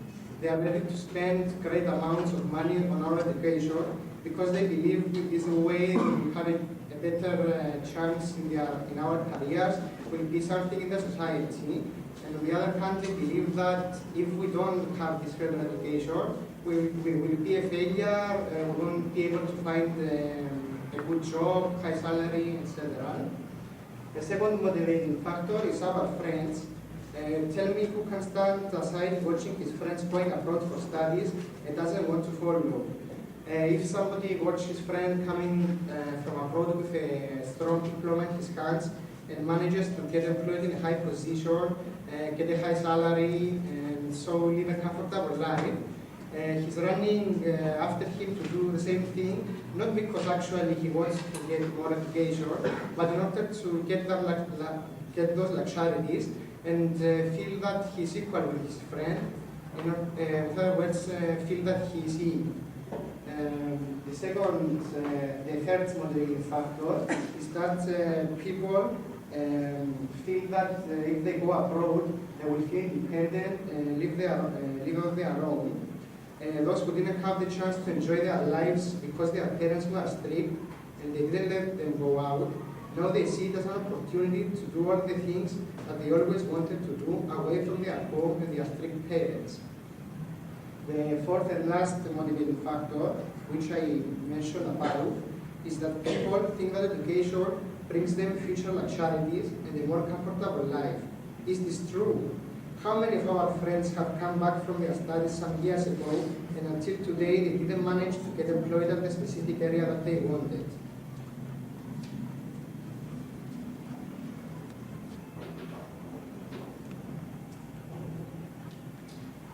The last part of my my project deals with education in practice. From what we can see, many people suffer from from financial problems because they are unable to find the appropriate job according to their qualifications. And since they are not willing to get any job they find in front of them, they only want managerial positions, white-collar jobs, and they suffer from financial problems. Nearly all of them are married, we have children, and they are not able to support them. So a line of psychological problems appear, and conflicts and quarrels appear between families. A lot of them are needed to divorce, and the others that are more weak, they are led to drink, to drugs, and etc. in order to kill their problems. Finally, we have come to the end of the particular conclusion. The only thing that remains to say, my friends, is make a good use of education. Only those who really want must continue for further studies. Try to overpass the perceptions of the society. Try to be yourselves, and don't waste your valuable years in something that are not attractive at all. Thank you very much. Dear friends, I believe education is a very good area of interest to deal with, since education builds up the character, creates skillful and mature people. My purpose after the research I have conducted is to inform you how you can achieve being educated properly by improving your brain and memory power. Starting from how to use your head in order to learn how to learn, here these. A fairly average student announced that he intended to try for a place at Cambridge University. His chances were assessed as slim, since his grades were usually an exceptional C's and B's. But after learning how to use his head, the student went on to achieve 4 A's at A level and a top job with a multinational company. What's the reason he gives for this astounding success? I knew how to think, how to use my head. I did it, and anyone can. So now, if you all would like to study abroad or even get a good job, the following will help you to improve your learning power, to increase your problem-solving capacity, and develop many of your abilities. Your mind is better than you think. In fact, you have 2 upper brains rather than 1, and they operate in different degrees in the different mental areas. The left side deals with logic, words, reasoning, and number analysis, and the right side deals with images and imagination, color, daydreaming, face recognition, and pattern or map recognition. Einstein and other great scientists seem to be left-sided, while Picasso and other great artists and musicians appear to be right-sided.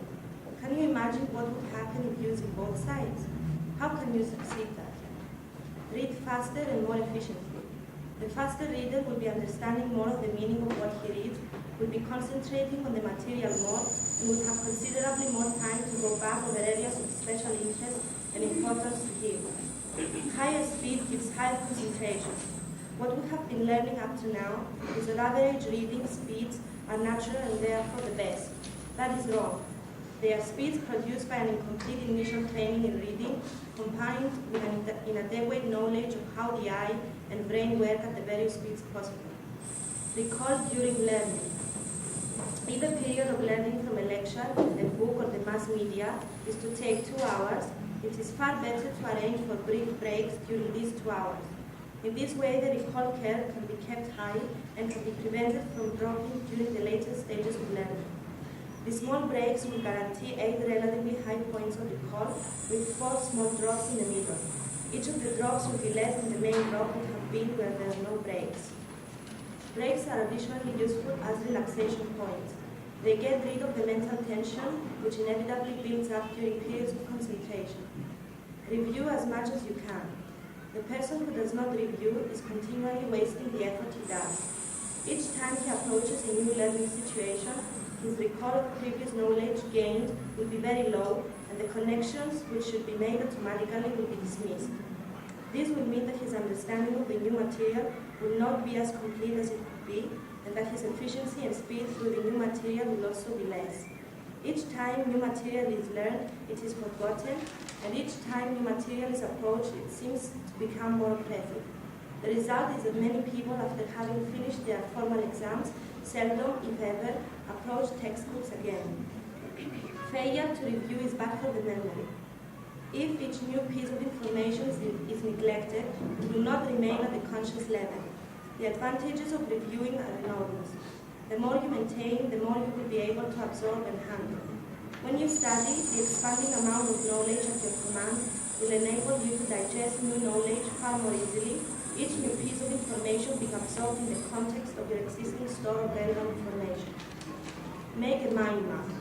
In order to ensure a proper recall, enter in your mind the main and the secondary keyword or phrase. The keywords, phrases you take either directly from the story or make up yourself because they summarize particularly well. A key recall word or phrase is one which funnels into itself a wide range of special images and which, when it is recalled, funnels back the same images. To sum up, read faster and more efficiently, recall during learning, review as much as you can, and make always a mind map. With the physical beauty and complexity of your brain and its enormous intellectual and emotional powers, with your ability to absorb information and to manage the memorization of that information, and by allowing your brain to express the way you function, read, study, and learn, education problems will easily be solved, and life in general should become what it must actually be. Delightful, that brings not pain and frustration, but pleasure and fulfillment. Thank you. Good morning, my friends. As you already know, I'm here today to present you my research. The theme that I have chosen to present to you is unemployment and its effect in the Cyprus economy. I was attracted by this theme because I am a student of a college and in the future I might face this particular problem. So I would like to find out as many things as I could about unemployment that they could help me when I finish my studies and looking for a job. Unfortunately, I couldn't have as many sources as I would like to have. This is mainly due to the scarcity of sources in Cyprus. So my research is mainly done through my books of economics and some other books from the Department of Statistics and Research. My research is divided into two parts. First of all, I examine the general approach of unemployment, and then I try to find out how unemployment affects Cyprus. Unemployment is one of the problems that we find out in all the countries of the world. It is a percentage of the labor force who are without job but are registered as being willing and available for work. This phenomenon is affecting negatively the economy of a country. High unemployment means that the economy is throwing away output by failing to put its people to work. It also means misery, social unrest, and hopelessness for the unemployed. So all the countries try to find solutions for this problem in order to be economically healthy. We have four types of unemployment: the frictional, the structural, the seasonal, and the residual unemployment. Each type occurs for a different reason, and for each type there is the appropriate care.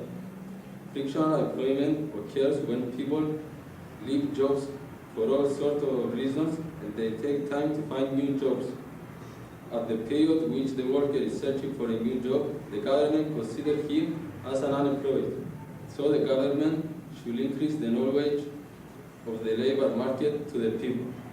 When they increase the knowledge of the labor market, people will stop to change their jobs very easily because this change of job might be involving many dangers. Structural unemployment refers to the unemployment arising because there is a mismatch of skills and job opportunities when the pattern of demand and reduction changes. For example, a non-skilled worker might be fired when his industry faces foreign competition because he is not having the new skills for the job. These people are victims of structural unemployment. The government must make money agreement to prevent people becoming unemployed. It must support the new innovation and market by the companies, but also it must protect the workers of the company too. Seasonal unemployment arises in a certain industries through seasonal variation. Such activities may be ice cream sellers, building, agriculture, and tourism. Government can control this type of unemployment by employing in seasonal work only people who do not want to be employed for the year. For example, students. People may match occupations which are seasonal. They can sell ice cream in the summer and doing something else in the winter. Finally, we have the residual unemployment. In this type, There are the people who cannot work due to their physical or mental disability or due to the low efficiency. The government must try to find suitable jobs for the people which have physical or mental disability because they are also members of our society. As far as the people which are unemployed due to the low efficiency, the manager must try to set higher minimum wages in order to satisfy them. In our country, the rate of unemployment is hopefully at the low level. If we look very carefully through the last 20 years, we can see that the rate of unemployment varies from 2 to 4% of the economically active people. The only exception was in 1974, which the rate of unemployment reached the 30% due to the Turkish invasion in Cyprus. In spite of all this, Cyprus' economy managed to survive. In 1977, only 3 years after the invasion, the unemployment rate came back to the previous level. This can show us that Cyprus' economy is very strong and Cypriots hate unemployment and try with all the available ways to find jobs. If we examine the unemployment of each industry separately, we can see that the categories which have the most unemployed people are the hotels, restaurants, the construction, and the manufacturing. This is natural because these industries are the biggest industries in our country. They are employing the higher percentage of the labor market in Cyprus. Many Cypriots attend to these industries in order to find jobs. But unfortunately, these industries need a certain number of people only even though they are continuously increased. So a great number of people which attend to these industries become unemployed. Another category which faces this problem in a high degree is the newcomers. These are the people who have just finished their schools and try to find jobs. The government must help them because these people are the future of Cyprus, and if they start their life as unemployment, the Cyprus economy will destroy. Finally, I would like to say to you that this research makes me understand many things about unemployment. This phenomenon is affecting negatively the economy of every country. People try to avoid it because it only brings misery and hopelessness. In our country, hopefully this phenomenon is in a low level. So each one of us must try to keep it there. Many jobs in the real life seems to be attractive, but before we make our choice, we must try to see what are the prospects of each job, because there are jobs that have the danger of becoming unemployment in the future. If we make the right choice, then we will help ourselves and our country as well. Thank you for listening. Good morning, ladies and gentlemen. I am here to present you my topic, which is based on men and women. I would like to start by saying this. Love is a grand adventure with 2 stars, plenty of co-stars, and thousands of stuntmen. It has the perspectives of a superproduction, which might conclude to a tragedy usually, sometimes comedy, or even both. Famous couples, going all the way back to the beginning of time, but still as popular and in as many film stars or even singers, right up from Kevin Costner to Madonna. Couples as old as time, but still famous and known, their names and their stories. Giving material for films and books and stage plays, or even inspiring young people in love. But this is not our subject. Couples from the Old Testimony and Shakespeare's books, from history and mythology. But this is still not our subject. Our subject is to examine their lives and ends. Why did these people's stories last through time? What did make them so different, so special? During my research, I have come across many famous couples, but due to limited time as much as useful material, I have limited my number to the humble number of 4. The first couple needs no introduction, Adam and Eve, the first couple. The perfect couple, actually the only couple. Of course, due to the so back in age time, I have no picture of them to show you of any kind, so you just have to use your own imagination. They were made for each other. Actually, they were made from each other. A bit naive and innocent, they seem to have this thing about falling. First of all, they fell in love. Then they fell into the evil's trap. And finally, they fell off paradise. Actually, they were kicked out, but I like to think of it as a kind of falling. What can I say about this couple? Cleopatra and Marcus Antonius. A bit of a queer couple.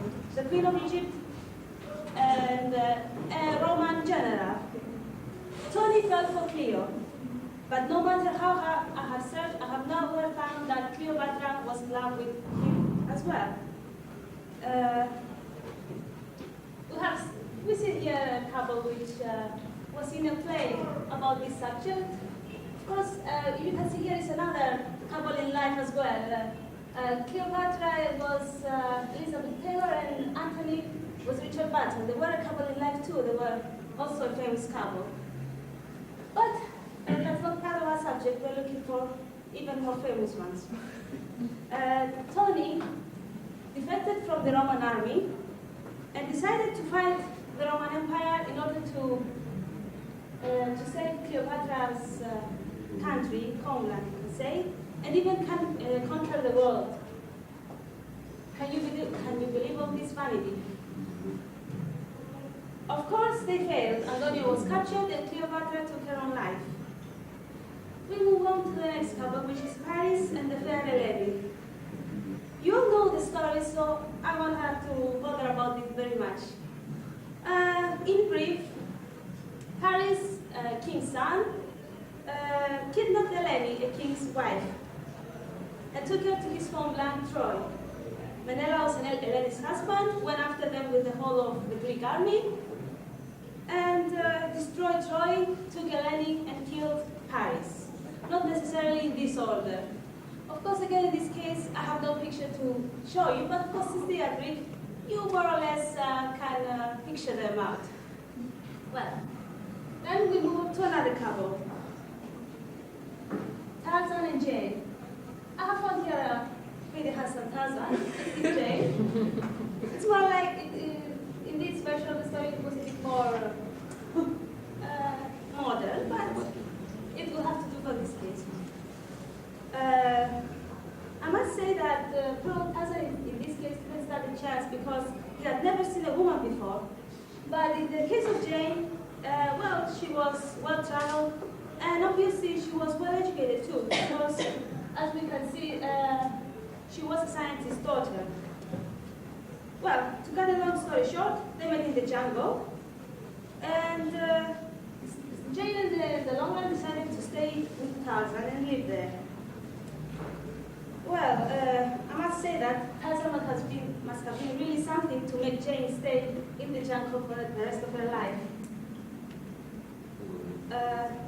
Now, as I said in the beginning, my purpose was to find out why those people are famous. Adam and Eve, of course, they were the first couple, and they lost the whole paradise. Who can forget them? After all, they are relatives of some kind. Cleopatra and Antonio. Perhaps the politics involved in this romance, Cleopatra seduced Tony to help her get him on her side, made it classic. Also, the betrayal of his country, which made Tony a defector, and the bad ending of the whole story, Tony being captured and Cleopatra taking her own life to avoid capture, kept them again in history. Paris and the fair lady. Infidelity is always on fashion, especially on royalties. You can see that from Prince Charles with Princess Diana, or even the Duke of York with the Duchess. The whole England is talking about them. And the fact that the whole city was burned down just for the eyes of a beautiful woman, a Greek woman, well, maybe a little bit of a pride kept it alive. To conclude my presentation, I have one thing to say to you. If you want to stay famous, be creative. And and make sure that you study all the famous people that have ever lived on Earth in order to not to have a precedent case to overcome you. Thank you very much for listening to me.